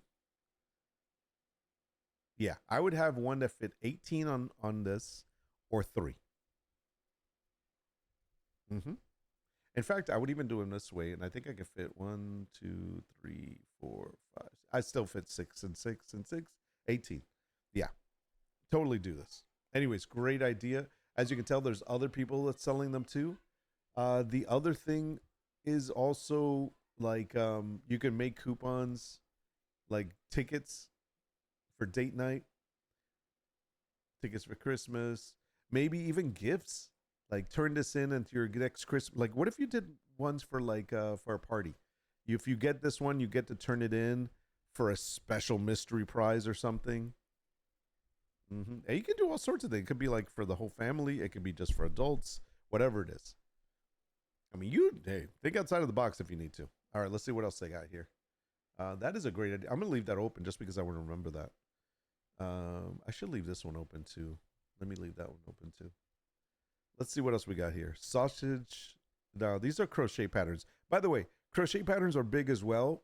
People love doing crochet, and this is not an old person thing. I've seen young people doing crochet. So if you have patterns that you can share, have you seen? Hi, let me ask you. Have you seen those knot blankets? The blankets that are made of like a knot, like you make knots. I don't know what they're called. Maybe they're called knotted blankets. I've seen someone used to make a wedding gift. Yes. So I know someone who can make those blankets and has made 2 of them, one for each of my daughters when they went off to college. The big huge ones, the yarn is like the size of your forearm. That's tickling. Maybe not. I don't mean I mean my arms are thicker than those probably, but yeah, they're basically. Let me see if I can find one. Knotted blanket.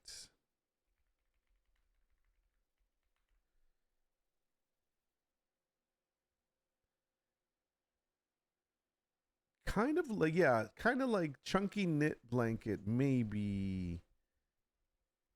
Yes, I think this is it.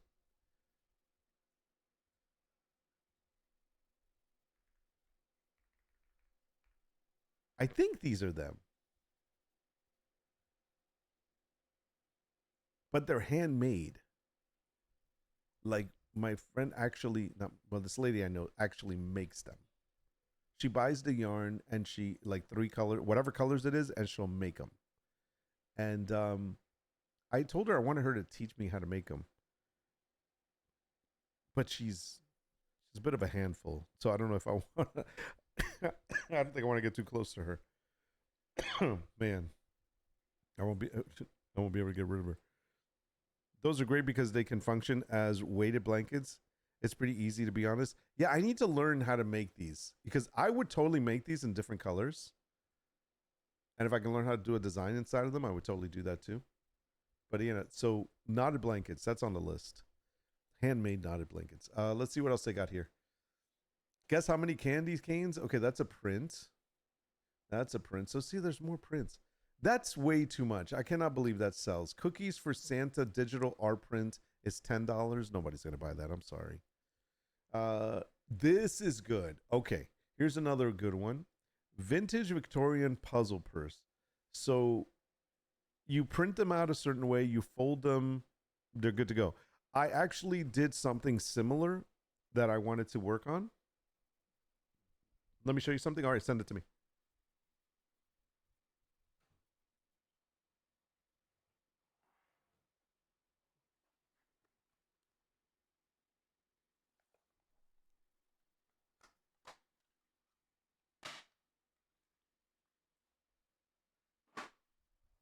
All right, let me show you this. So when it comes to these kind of things, this vintage Victorian puzzle, there's a long time ago I saw someone make these matchboxes and I attempted to make one. I still have to fine tune it, but I totally want to do these and put like different designs on them. Let me go to study cam. Yeah, okay.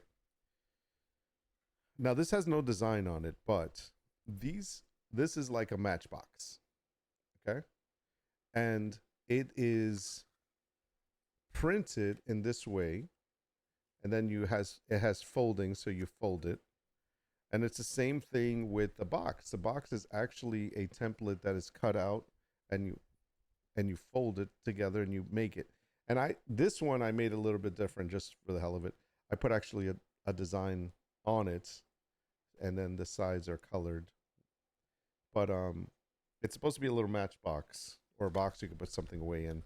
And if you make these and you glue it and you put it together, then it would look something along like this. And then you would obviously see. I still have to work on it. I have to actually finish tweaking it, but it's a little too tight right now. But it's basically a little matchbook. Anyways, those are really great to do. Those little templates like that, patterns for people.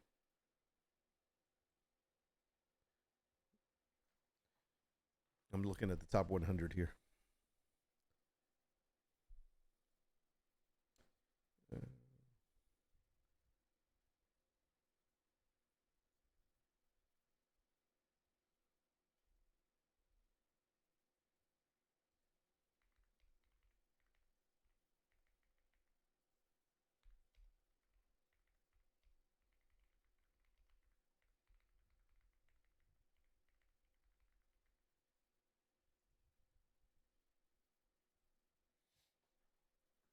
Oh, did I say top? I bet top 100.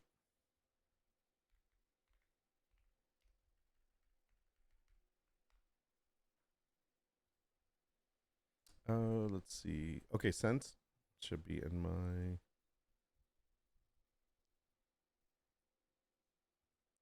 Give me a second. Let me just close out these tabs.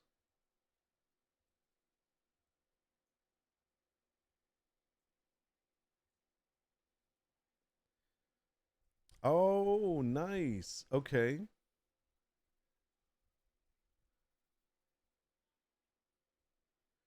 Dear Santa. That is cool. Yeah, exactly. Here is my favorite cookie. Here is a drink in case you're thirsty, and you put it on there. That's right. Like it's basically a placemat, and you color it in. That's really cool. What else you got? That's so great. Yeah, again, those things are great. You know what I used to do for my kids? By the way, if you have a child that is listening to this, you may want to turn the volume down in case you want to spoil it for them. So I'll give you 3 seconds when I say now so you can take care of that.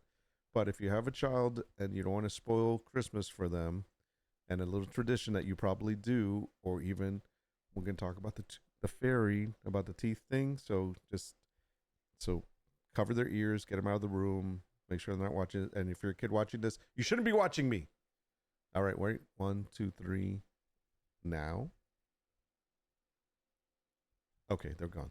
So one of the things I used to do for my kids is I used to make the tooth fairy letters, and I literally made stationery, and I had, with the signature stamp, everything, like the mail stamp, you name it. And then we did the same thing for the Christmas elf, and the Christmas elf had a stamp, had a stationery, everything. This it's the signature, whatever. And then we did the same thing for Santa, and we would have Santa letters, and they was all like stationery, all template made, so that way the kids got these and they thought they were really from Santa or the Tooth Fairy or the Christmas elf or whatever, and anything else that you believed in. And it was such a cool idea, and they loved it for years. We did this, and I kept those templates. And this is way back in the day when I just did graphic arts. It wasn't AI. There wasn't anything crazy online. It was just everything was done with Photoshop and by hand.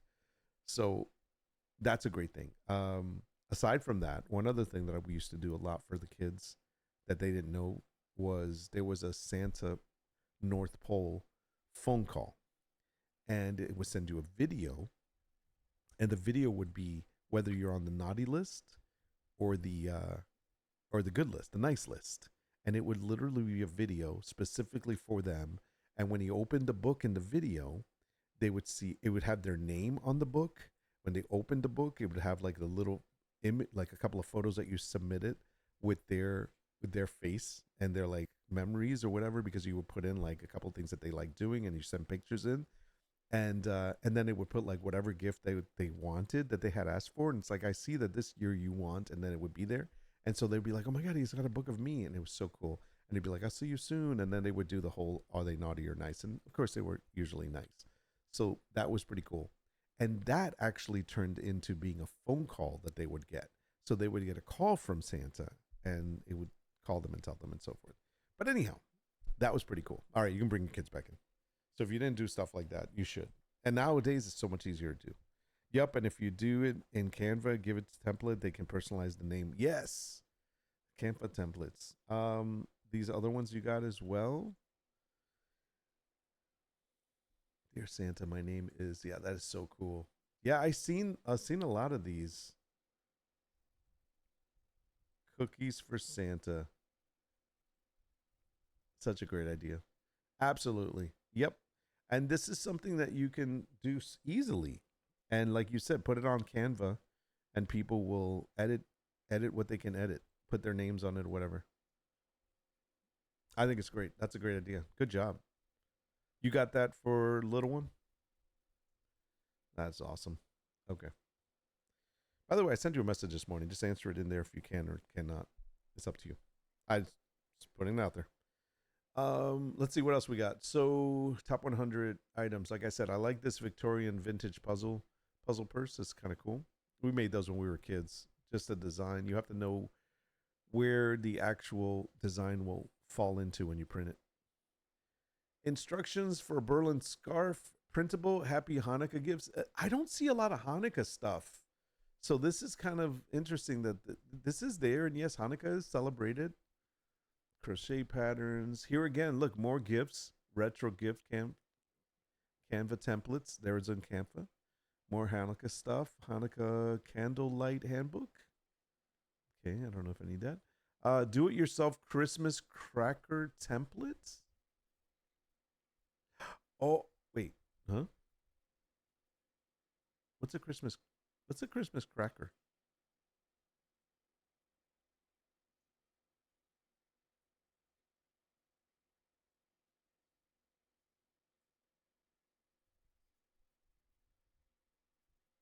What is that?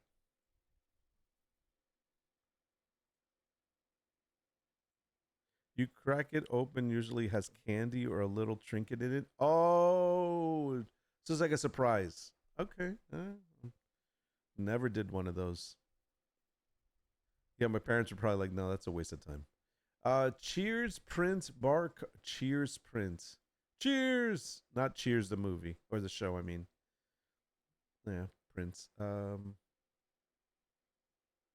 Kiki and Nim are Prince. Wait a second. Hold on, I gotta see this person's setup here. Can we look at the setup for a second? Can I make this big? No, that's fine. Purchase and download art. Print your new artwork at home. Printing. Yeah, they don't. Oh, okay. They're just. I thought that was theirs. So I was like, wow, they're printing it. This is such a lame video.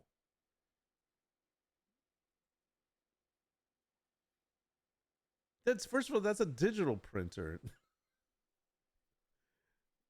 Okay, sorry, not a good video, but the artwork's pretty cool. You can totally do better than that. All right, moving on. Set of 4 Wonderful Land gift. I think this is gift wrapping, gift toppers. I guess that's to put it on the actual gifts, like instead of, some people actually like to wrap papers in brown paper, and then they put like a design on top of it or draw a design on it. I think this is a really good idea. They're called gift toppers. Okay, cool. Set of 4. Colorful Waves recipe cards. Recipe cards are a big thing, especially when people get married, or you want to give them to like grandma or something if they don't have them yet. Very European. Okay. Yeah, I like that. Or if they're off to college for the recipe cards. Absolutely. In fact, I want to do this for my daughters. The problem is that all my recipes are in my head. So I just know how to do them. Gift print, wrap. That's a gift tag probably. What is this? Book gift card holder printable. Oh, this is for if you want to buy them a gift card. Okay. Gift cards, got it. Christmas bow gift card. Okay, yeah, no. I'm not cutting that. That's a pain in the butt. Oh my gosh, you got to cut that? No, I'm not very good with scissors. But it's cute. It's a cute idea. Why not? Yeah, that's. Can I just give them a little square with writing on it, punch a hole in it, and then they tie a ribbon in it? I mean, wouldn't that be okay too? She needs a vivid craft knife. Yeah, she needs something better than that. Personal memory book customized. Oh, that's cool. It's like a book cover you put a picture on, but it's just basically a journal. You just giving it a front and a back. That's it. Okay. Well, $10.39. That I got to be honest though, that's really cheap because that would be a lot more money.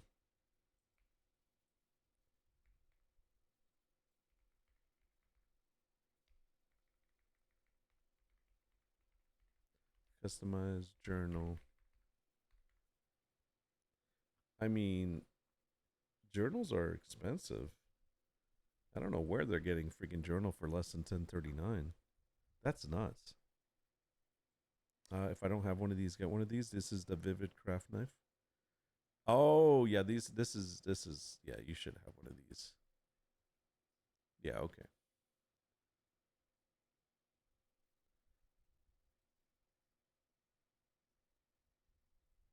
I hate sharp things. I always cut myself. Okay, moving on. By the way, these are not numbered as far as top. They say top 100, but they don't really say what order. In no apparent order. Felt fox sewing pattern. Okay, not gonna do that. Custom house portrait, hand drawn. Whatever, man. You're not hand drawing anything. Don't lie. You're not hand drawing that. You know how long that would take? $14. That's not. That's not. No, I'm sorry. I call bullshit. Modern printable bottle. I guess. What is this bottle? Bottle wraps. Okay. Roll the dice gift exchange game. These are good. Like I said, I have a bingo one. Do you guys want to see my bingo one?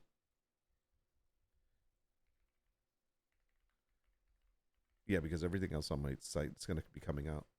Yeah, my Nordwolf Digital is not do. It's not doing. I haven't done anything.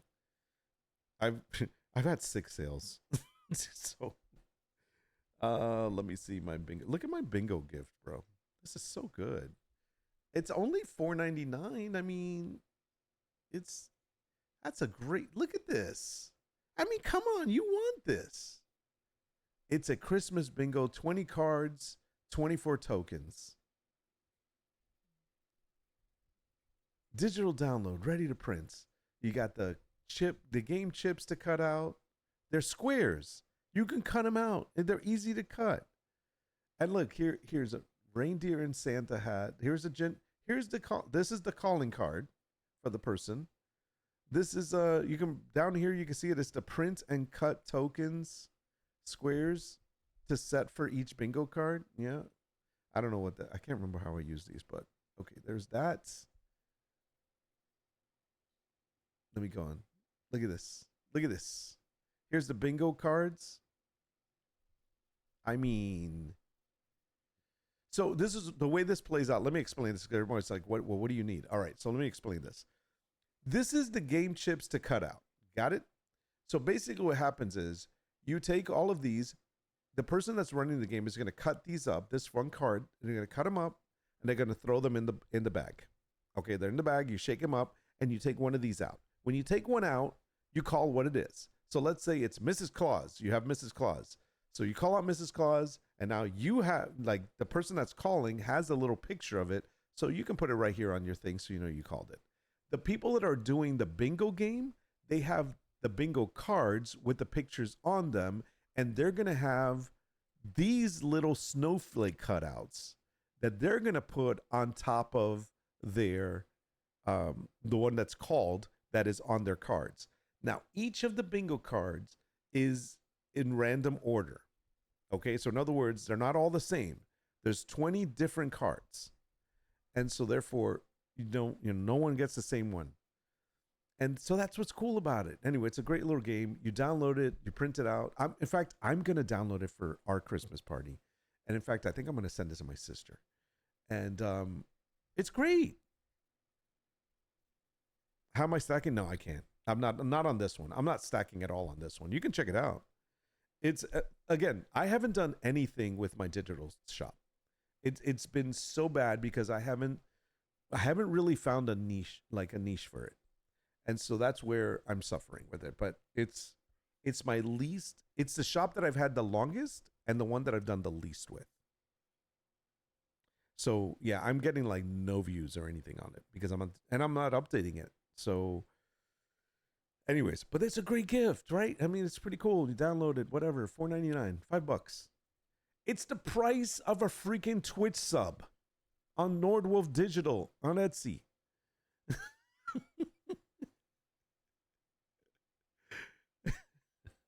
Am I selling it?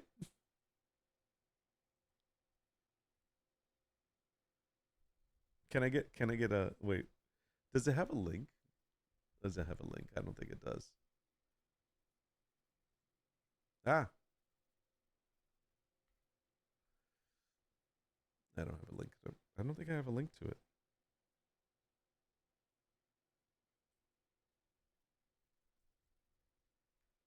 Well, here's a big link to it.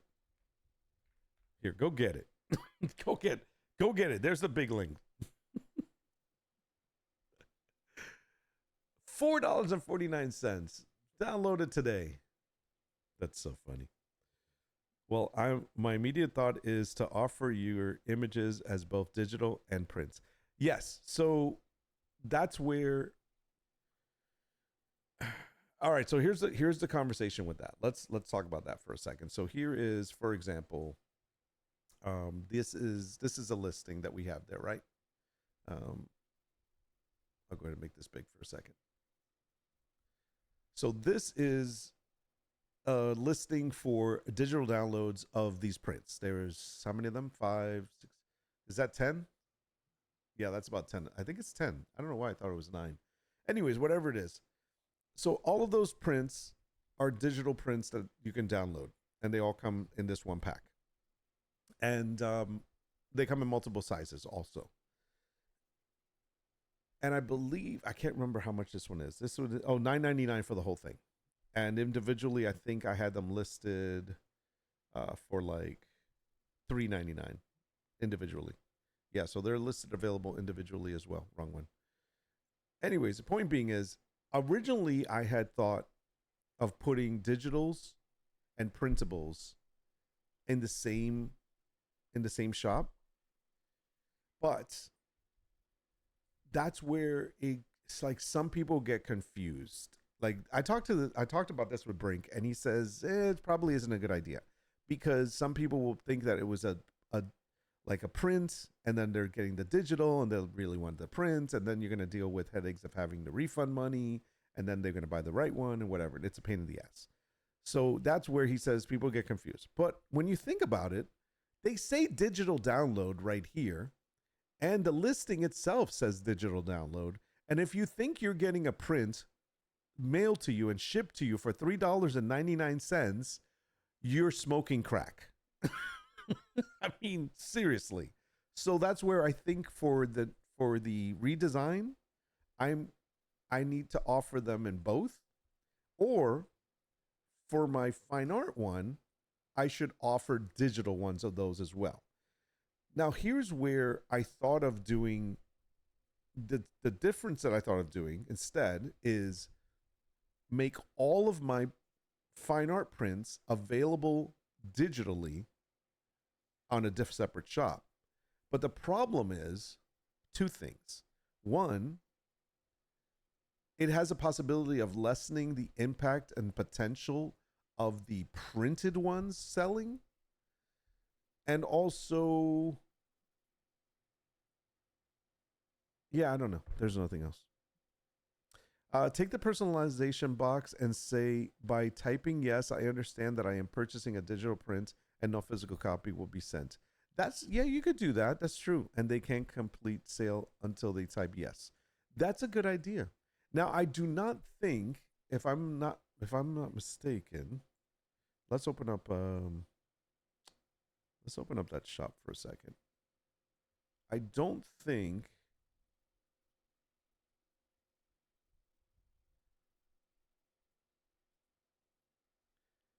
I've got like freaking 10 views in the past 30 days. I honestly literally don't do anything on this shop. I need to start. Okay, let's look at this one, for example. This is the Santa Claus one. I don't think that there is a way, and I don't mind. There's nothing I'm giving away here, so you guys can see it. It's not gonna really. There's no behind the scenes like, oh my God, he's showing us this. No, it doesn't matter. I don't think that there's a way of doing digitals and prints on a digital. For example, well, yeah, see here, digital, and they would get this. You know what you could do? I wonder if you could make it as a print. No, but then they'd offer a digital. And you can get a digital as well as a print. But I don't think you get a digital and then have the option for a print. Because there's a personalized, there's no variations. Variations are unavailable for digital items. Yeah, so I can't do that. I can add the personalization like you said. It'd have to be two separate listings. Yeah. They'd have to be two separate listings. Well, at least we know that much. So yeah, so definitely like this is a listing for a digital download. But if they wanted a print, then I would have to make prints available. Most importantly, if they try that, I thought it was a physical item. Etsy can go, you typed yes. Exactly. Exactly. Do you understand what you're doing? Yes, I'm sorry. Anyways, that's that.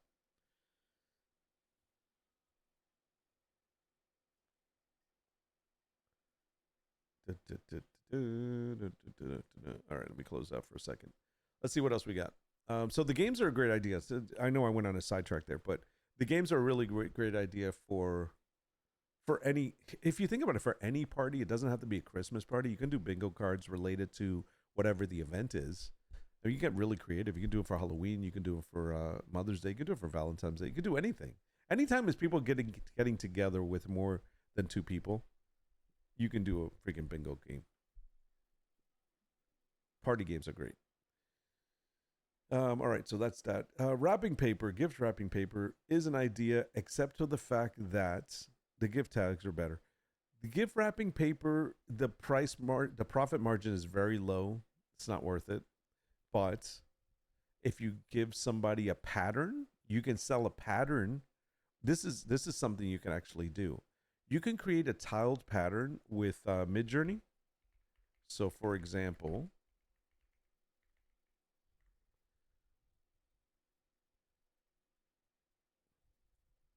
just to give you just an example.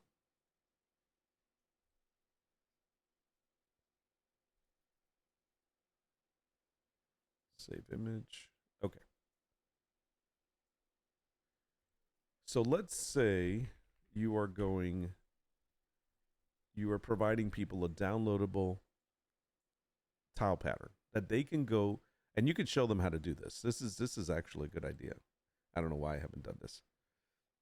You go to, let's say you went to do it anywhere that provides gift wrapping paper. In this case, I'm doing freaking what's their names called? Printify, which is what I use, but I'm sure there's other services for people locally that could do this.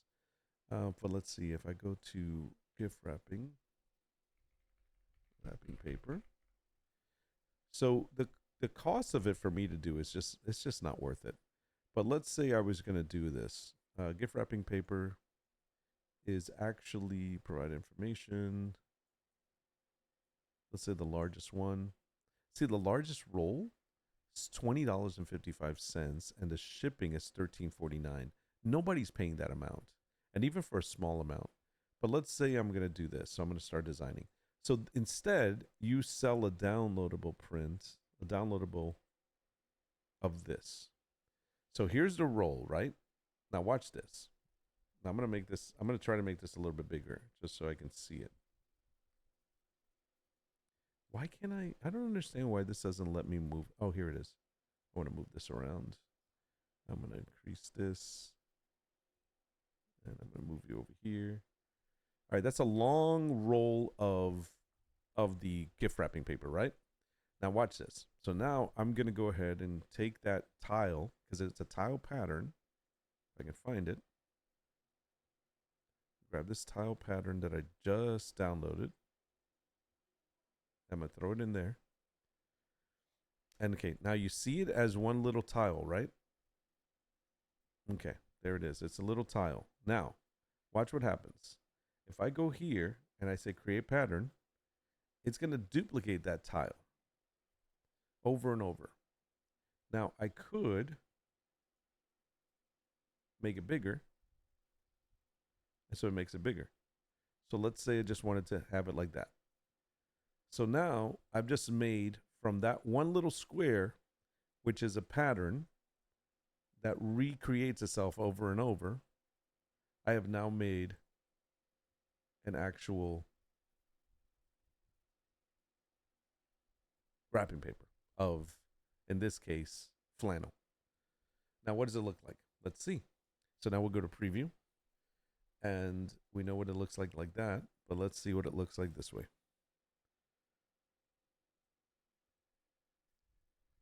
So you could actually sell a tile pattern and people can use it this way. That's pretty cool. Now, it doesn't make any sense for me to sell the gift wrapping paper because the cost of it is way too high. The profit margin is way too low, and nobody is going to pay the amount that this would have to be priced at unless it's elite paper, you know what I mean? But that is pretty cool. Look at that.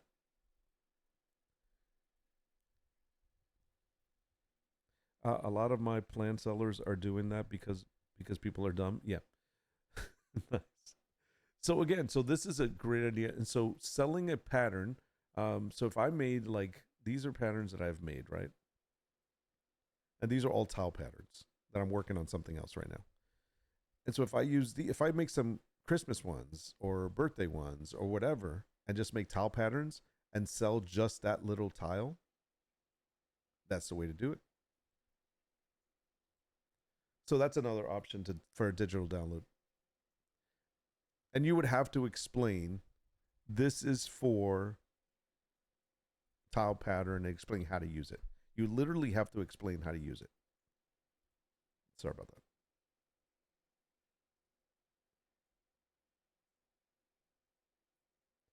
Where did it go? That's actually, I like that paper. I might have to order that for myself. It's my own paper. Okay, let's continue. So gift money holders are interesting to make, but anybody can really cut those out. I don't see that as a seller. Like somebody selling a template for that, unless it's actually a design on it. This just no color is just not, it's pointless. If you're gonna sell a template for doing a scalloped money holder, you should put a freaking design that they print out, and so when you fold it, it makes like some cute design. Like this is nice. This is a place card holder. Photo Christmas card template. Yeah, I mean, it has to be a little more decorative than that. Anybody can do this on their computer.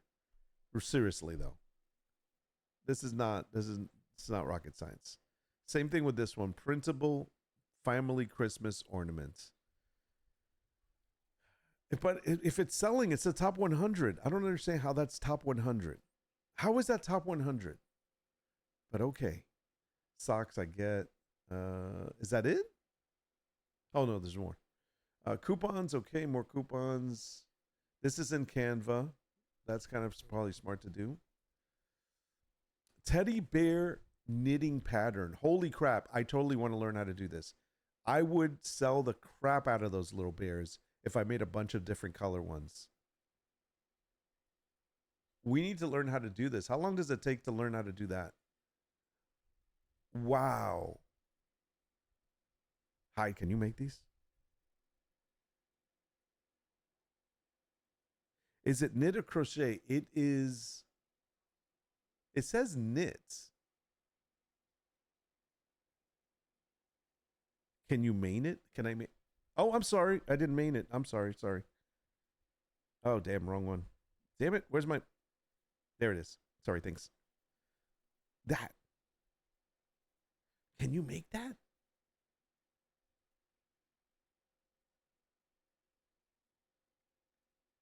Oh my God. That is so cool. That is knit. Oh, I want to learn how to do this. They sell the pattern for $3.37. You know how many of these I would make in like different colors?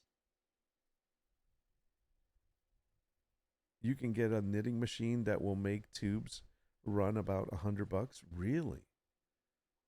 Oh my God, that is so cool. I think I found a new hobby. How long does it take to make something like this? They're not that big, by the way. They're tiny, but they're so cute. These would sell. Do you understand? Like, guaranteed someone would buy a collection of these.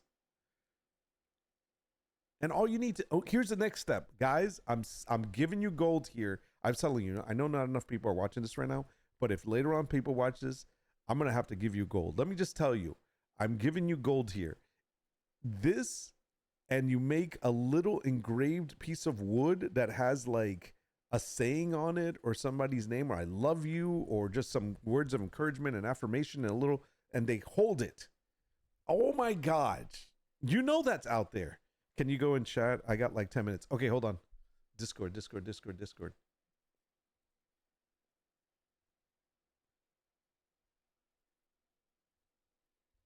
Hey. Oh. Real quick. Knitting is a difficult skill to learn.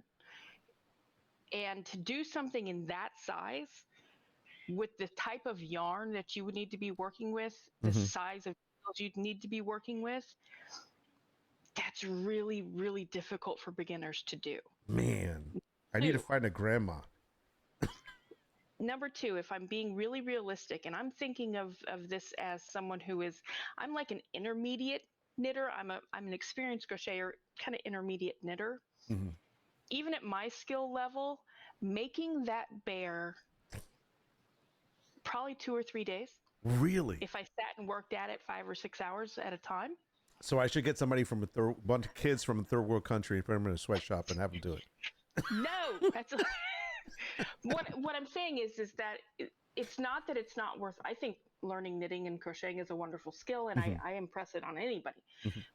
But the problem with selling pre-made, handcrafted crochet or knit is that if I were to price, you've seen the Fruit Loop zebra that I make, right? Mm-hmm. If I were to price that accurately, including my labor, including my yarn and all of that, that little zebra would probably sell for $80 to $100. Damn. Seriously, because that little guy, to get those stripes just right, and it's the same problem that you're going to have with this little guy. Yeah. Sizing, gauge, all of those things are so critical. Otherwise, it'll turn out really wonky and broken, right? Mm-hmm. So consistency, time. Man. I made my nephew, I crocheted a blanket for his daughter when she was born. And his wife called me and said it was lovely. She wanted to know if she could pay me to make 5 of them for her friends who were going to be having babies. And I said, honey, that took me 6 weeks. Wow. Working 8-10 hours a day. 6 weeks. Because I used really fine yarn. I had to use a really small hook. I counted my stitches. That blanket was 27,000 stitches and some change. Holy crap. So are you looking at your yeah. screen? Can you look at your I screen? see it. Okay. See those? I mean, these are really popular. My daughter keeps buying these, and like we bought one for my wife, and they sell for like cheap, for dirt cheap. How so this is the same thing. Is it difficult? It's difficult to make. Okay, see, this is where ethics come into play here. Knit can be handmade, and it can be machine made, right? Mm-hmm. You can buy a knitting machine, all of our sweaters and stuff. Yeah. You see things like this that are selling for $1, $2, $3. This is handmade. Mm. And so that's not even covering the cost of the yarn. Yeah. If they're selling for $2, $3, $4, much less paying someone to hand make it. It's you can buy those on Amazon. Yeah. Really cheap. Yeah. But they're handmade. Interesting. And usually it's either in India mm-hmm. or Thailand mm-hmm. or the Philippines. And that's just, they're just sitting there whipping them out. Yeah. And it's for pennies on the dollar. So ethically, I have a problem with those. They're very cute. Yeah, like Shein has them for $4.40. Yeah. And you got to wonder. Yeah. Yeah. Now, realistically speaking, that little design, again, I'm pretty much an experienced crocheter. I've been crocheting for 20 years now. I could probably do that in like half an hour. I wouldn't have to look at it. Once I got my first stitch going, mm-hmm. I could just watch TV and go and go and go. But you still have to pay me my labor. I still have to buy the yarn, and say I buy it. Even the cheap yarn runs $5 or $6. Yeah. So what am I pricing it at? So what do you think the cost of this is with time and materials? Okay. Literally, just curious, what cost would be? That yarn is what we call fuzzy yarn, which typically means it's a little better yarn. Maybe it has some silk or something to mm-hmm. it. Realistically, maybe $50, $60. Wow. Yes. For that little thing. That would be realistic. Yeah. Now, however, if you look at this, really, because it is knit, I can say to you that probably 80% of that was made on a knitting machine. Mm-hmm. So the only thing your person is probably crafting are the ears and the snout. Uh-huh. So, but if you're just whipping them out, selling them for $10, $20, easy. Yeah.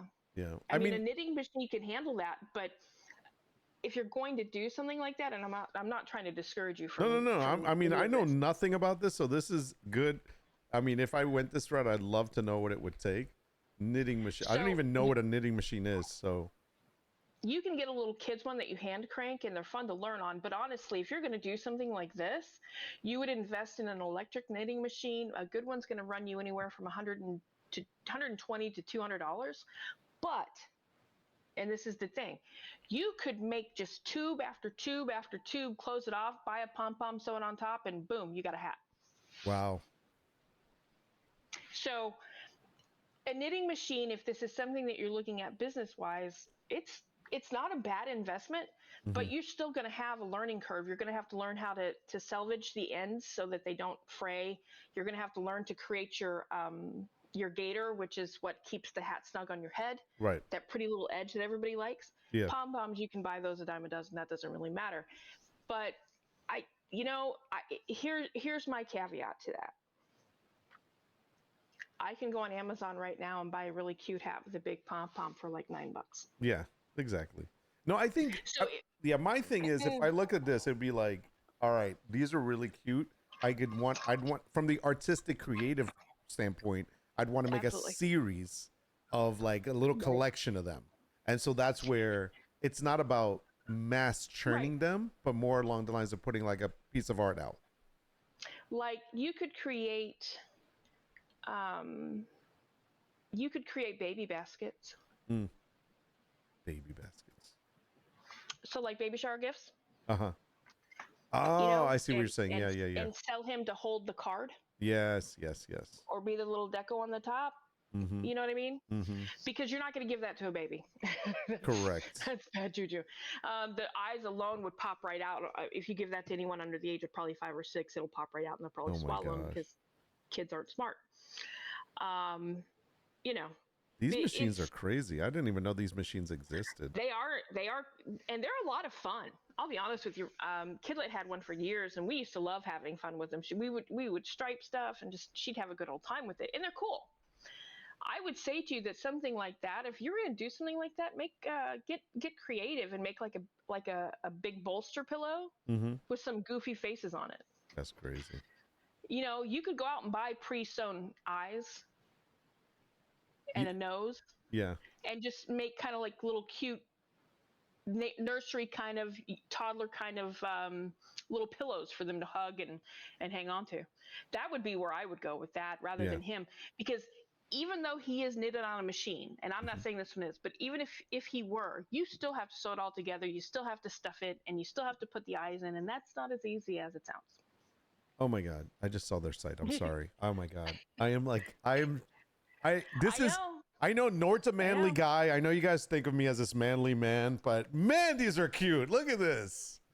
and understand, they're selling that pattern for $3. That's actually a really good price for a pattern. But more importantly, the person that's going to buy these patterns, they're selling to someone like me.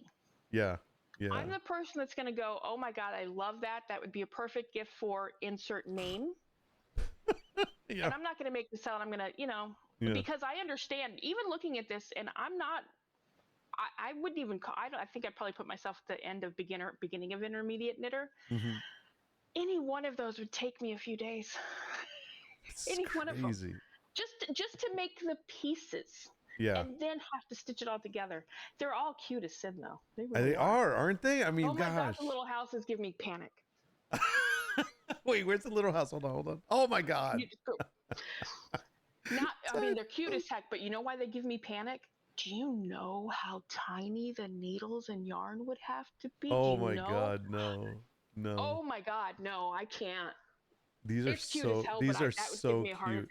I mean, look at that. They're so freaking cute. It's ridiculous. They are cute. And you know what? If you have someone in your life that loves to knit or loves to crochet, honestly, buying them some really cute patterns is not a bad idea. Wow, I know. That's a great idea. Jeez, that's crazy. Just like I said, I sit here looking at this and knowing that by the time I had it made, bought the yarn, bought the stuffing, bought the eyes, all of those things, I've probably spent about $100. Wow. If you include my time. Yeah. I mean, that's me lowballing my time. Those knit blankets that you showed me, right? That really big Yeah. arm knit. Yeah. If you were realistic about the cost of the yarn and the time, you're looking at a couple $100 for a blanket. Yeah, it's weird. I don't even, you know, I meant to ask the lady that does them how much she spent on them because she literally made 2 blankets for my daughters for their dorm rooms, and they're Mm-hmm. like specific colors that they wanted, and they're Mm-hmm. big, and they're like, you Yeah. know, big loose knots. And you know what she's going to tell you? Oh, not much. Don't worry about it, I honey. know I she just wouldn't enjoyed the tell me process. exactly, but she took the Because time it's a to gift. make It's a them. gift of love. Yeah. I've made all kinds. Like I told you, my nephew's wife. She had no idea what she was asking. It Mm-hmm. did. You know, it just doesn't make sense. And when I told her the truth, she's like, "Oh my God, we're never using that blanket with her again. It's going to hang on the wall." I'm like, "No, that's not why I No. made it. Okay. That's not why I made it. I made it because I love you, and I want. This was a gift. It's from my heart. You Oh. know." All right, So so wait, I gotta show you this before you go. So okay. this is the selling pattern, right? That they're selling this pattern. Oh. Now wait, it's cute. Now here are some of the customer pictures that they've done. Uh huh. Yeah. That's not. I mean, I'm Yeah. not saying they're bad, but no Yeah. way, shape, or form. Yeah. I'm not. That See, was cute, actually. this is the problem though. People see these images and they don't understand that the people that are making these, if I'm selling a pattern, I Hmm. could probably write a crochet pattern, but I'm expecting you to be able to work at my level. Right. I couldn't knit that. It wouldn't be perfect. It would probably look like those other people. Why? Because there's a very specific kind of skill to this, and it takes time to learn. I mean, that's not bad. This is somebody else's. No, he's cute as heck. Yeah, this was He is cute. They cute. did a good job there. Yeah. Where the difference is, what people aren't understanding is with ears, with that little snout that you see on the bear, you've got to know how to get into your pattern before you stuff it, or into Yeah. your item before you stuff it. Take your needle and fine tug, and pull that. That's hard to do. Right. Wow. It's I love making amigurumi. That's what the category I would put this in. We call them stuffed animals, but it's really amigurumi. I love making it, but this ain't easy work. It's hard. It's because with a sweater, I'm working with bigger yarn. I've got bigger stitches. Even if I'm making a kid sweater, it's still bigger. When you start talking about making little toys like that, Mm-hmm. no, it's not the same thing. I remember the first time I tried making the I literally threw it across the wall and cried on my couch because I couldn't understand. I know what it says, but that's not what's happening. Wow. That's not what's happening. And it's just, yeah, yeah. Well, I love this. I'm favoring the shop. This is amazing. I mean, They're it's wonderful. They're amazing work. beautiful. I mean, I wish, yeah, like Now, somebody sold these that look like these. I'd totally buy them right now. I but mean, that's freaking I have a awesome. wonderful woman that I used to knit and crochet with in the yarn shop when I had time. I don't have time anymore. And watching her work, she could make these just like that. But she's been knitting for more than 60 years. Wow. That's the thing. Yeah. See, that's the thing. Yeah. See, these are just All right. not the same. All right, go to work. Thank you so All right. much for your insight. You're welcome. Bye. Bye. That's Hyde, everybody. Martiniere extraordinaire, house mother of all of us crazies, the only adults. Our only adults. When we needed adults, we call Hyde. And then she's like, why are you calling me? Oh man. Okay. Yeah, see, I was so looking to see if I can find these to buy. Wait, that's a cat. Come on. Somebody wait, is that a cat? That's a cat, right? Custom pet portrait felted cat. Wait, is that what the hell? Okay, that's a pattern. That's a mini. Yeah, see, these are I want like the fuzzy real looking one. Oh, that's cute. Wait. For knitted tiny mouse toy for knitted kittens. Wait, oh, it's a toy. Never mind. No, I want the actual knitted kitten. See, these are cute, but they're not what I was.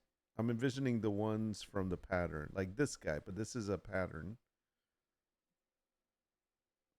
I went down a rabbit hole here like crazy. Okay, hold on. I'm gonna go back to that. This was intriguing. I don't know what this is. Looks like freaking AI. Is that real? That is actually real. Like they made that custom pet portrait. Portrait. Oh, it's a portrait. Is it a portrait? What the hell is it?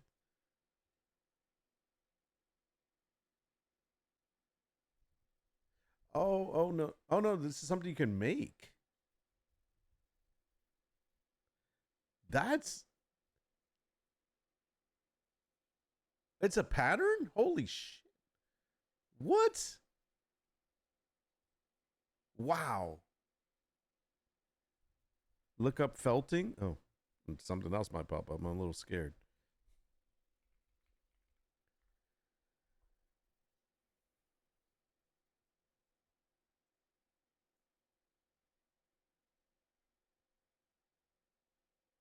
Oh, I think yeah. All right. So I think I yeah. Okay. It's a whole different scene. Okay, yeah. That's crazy. That is amazing. Wait, people did these. We'll get lovely cat will give us a gift. Okay, hold on. Did they make it or did they? This is absolutely beautiful. I ordered a replica. Oh, they you're buying the cat. Holy shit! I ordered a replica of my daughter's cat for Christmas, not her car. It arrived on the 20th, which was great as she got it before she returned home. The process was so easy, and I sent a lot of pictures. I love it, and my daughter was beyond it. That is amazing. Can they do dogs? So that's felt it. Okay, got it. That is so cool. Oh my gosh. So you can do this of people's animals. How long does it take to make? Order today to get it by December 23rd to January 9th. There's no way. If it's custom, how are they making it so fast? Wow, that's crazy. They must have a mold. That is great, though. I totally went down a rabbit hole. All right, let me go back and finish up what I was doing. So, anyways, just going back to originally what got us started is this knitting pattern is amazing, but I'm glad Hyde kind of like put sense into us that even though it looks amazing, doesn't mean that it's gonna look like this when you make it. You have to have there's a skill to making this, but the fact that there's a pattern available for people that are knitters is great. If you could put a knitting pattern together, if that's what you're into, that's pretty awesome. All right, embroidering. I'm moving on. Printable letters to Santa Kid. Now these are cool. We've talked about this before. Having printed letters or templates for Santa letters is awesome. I think Hyde showed us one earlier. This is reindeer head printable 3D paper. This is like kind of a do-it-yourself. That's kind of cool. It's a little bit advanced. You need to know how to do this, how to lay this out on paper so people can cut them out. But that is a pretty neat little idea. You can do that with a lot of things, not just reindeer heads. Okay, regular. Oh my God. His name is Milo. Get out. It says Milo. And it's a pit bull like mine. Oh, Milo. I have Milo as a knight, which I meant to say I need to order that. You know what? I might actually just send it to print locally as a poster. I have Milo in a knight outfit. Yeah, he looks cool. All right, let's see what else we got. So I'm trying to see what sticks out of me here, but these are a lot of do-it-yourselves. These are all printable, by the way. So these are great ideas, and these are the top 100 for the Christmas holiday.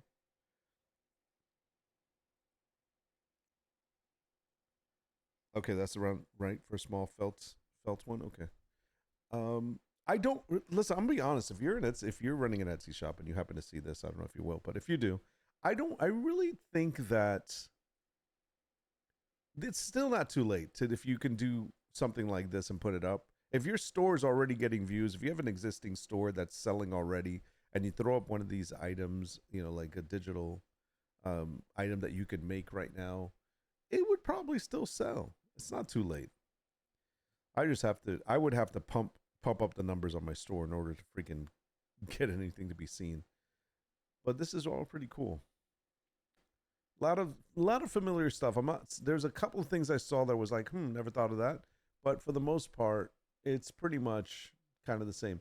These posters, I've seen these a lot. These map prints, but I think this is more childish. But I do like the maps of popular cities where you met someone, like you met your significant other, something that ties into your relationship that is kind of like meaningful to both of you. I think it's pretty cool. I mean, even like your place of birth, like like I would put, for example, I was born in the 70s, obviously, and if I put like established in the year that I was born, and then the map of the city I was born in, I think that's cool.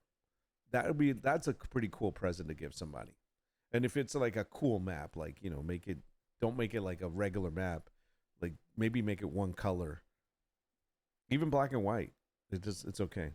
Actually, this is perfect time to crunch time digitals, and they are great last minute gifts. Yeah, if you can, like, listen, get off a stream, whatever it is that you're doing, stop eating, just turn off everything, sit down and start working on some digital craft that you can put out there and sell on Etsy. You can do that right now. You can do that today.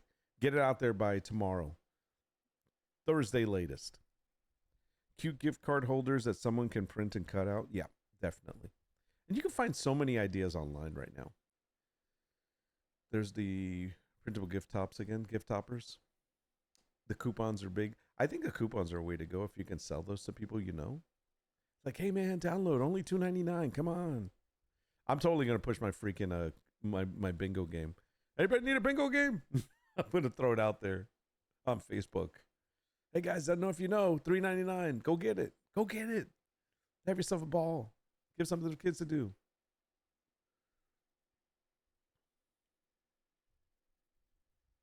Inappropriate gifts. Like, I was gonna. I'm like in my head. I was thinking of like a Christmas gift, inappropriate Christmas gift game, and it'd be like,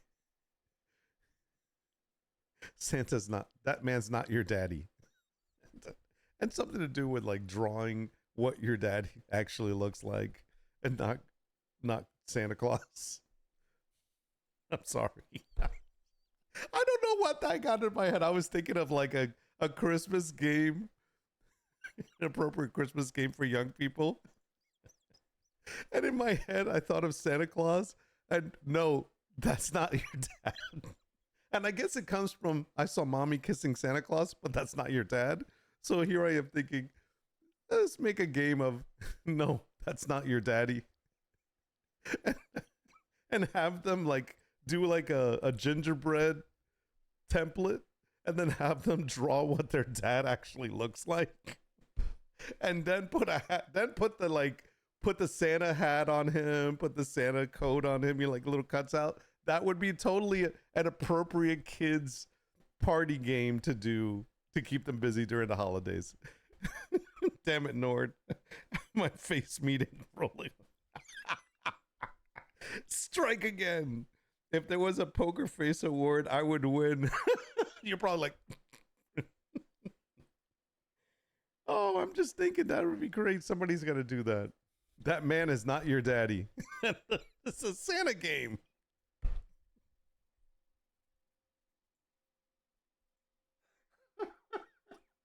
Oh, shit. Okay. I'm sorry. Oh. I'm totally going to sell that on Etsy. The Christmas game. That man is not your daddy. Oh, shoot. Okay. Never mind. Moving on. All right. More cutouts, more do-it-yourselves, more knitted patterns.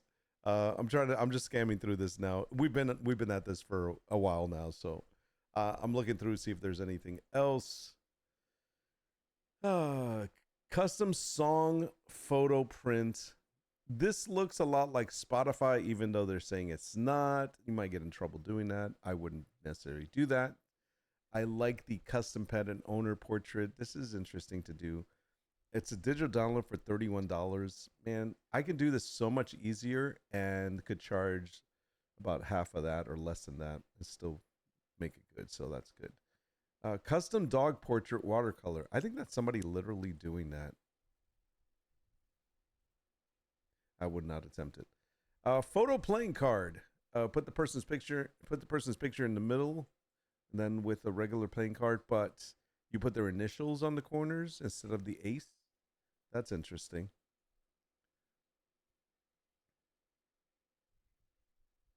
A lot of good ideas. Okay, those are good. Top 100. That's awesome. Oh, we had a good time with that. All right, I think I did a lot of insight for what I want to do next year.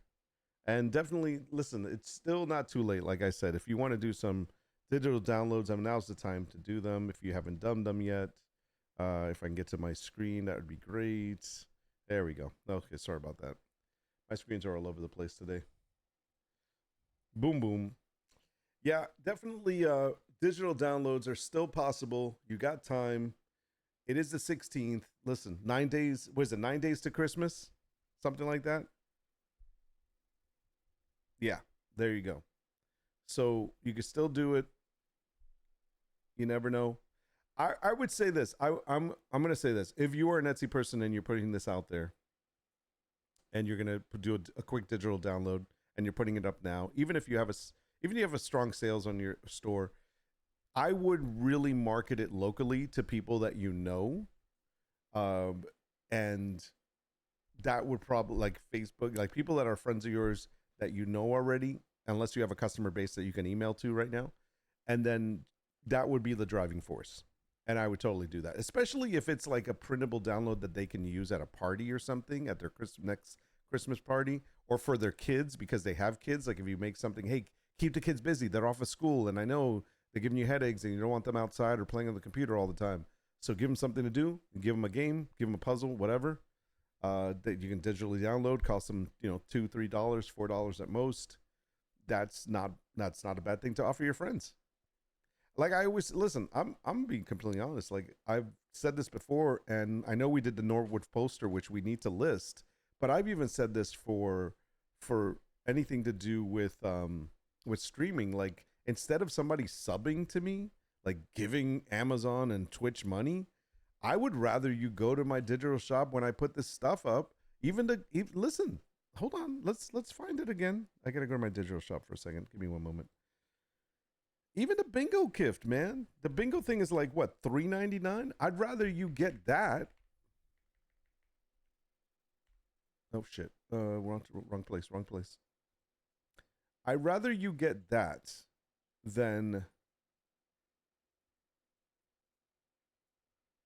sub sub here, sub on Twitch.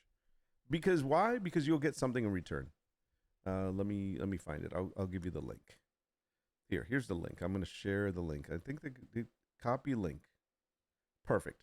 Here you go. I'm telling you, it's $4.49. It's a bingo game. It's in the chat. There it is there. It's on the screen right next to me somewhere over here, right there in the bottom there, right there. It's $4.49. It's a freaking sub. So in this case, you're getting yourself something that you can download, print out, send to Walgreens to print, whatever. Do it on cardstock though. Don't do it on little regular paper. Do it on cardstock, and there you have a bingo game, right? And you're helping me out too. And I'll tell you what, this may or may not be there after this. Yeah, I don't know. We'll see. But that's kind of what I'm thinking. So I'm also going to put we'll put the Nordwolf poster up, so stuff like that.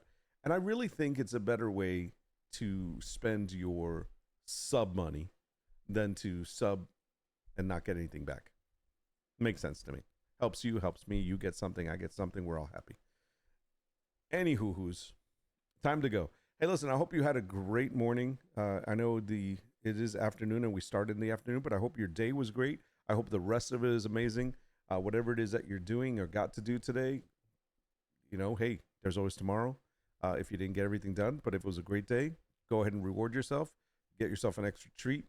eat whatever dinner you think is your favorite, whatever it is, do something just for yourself.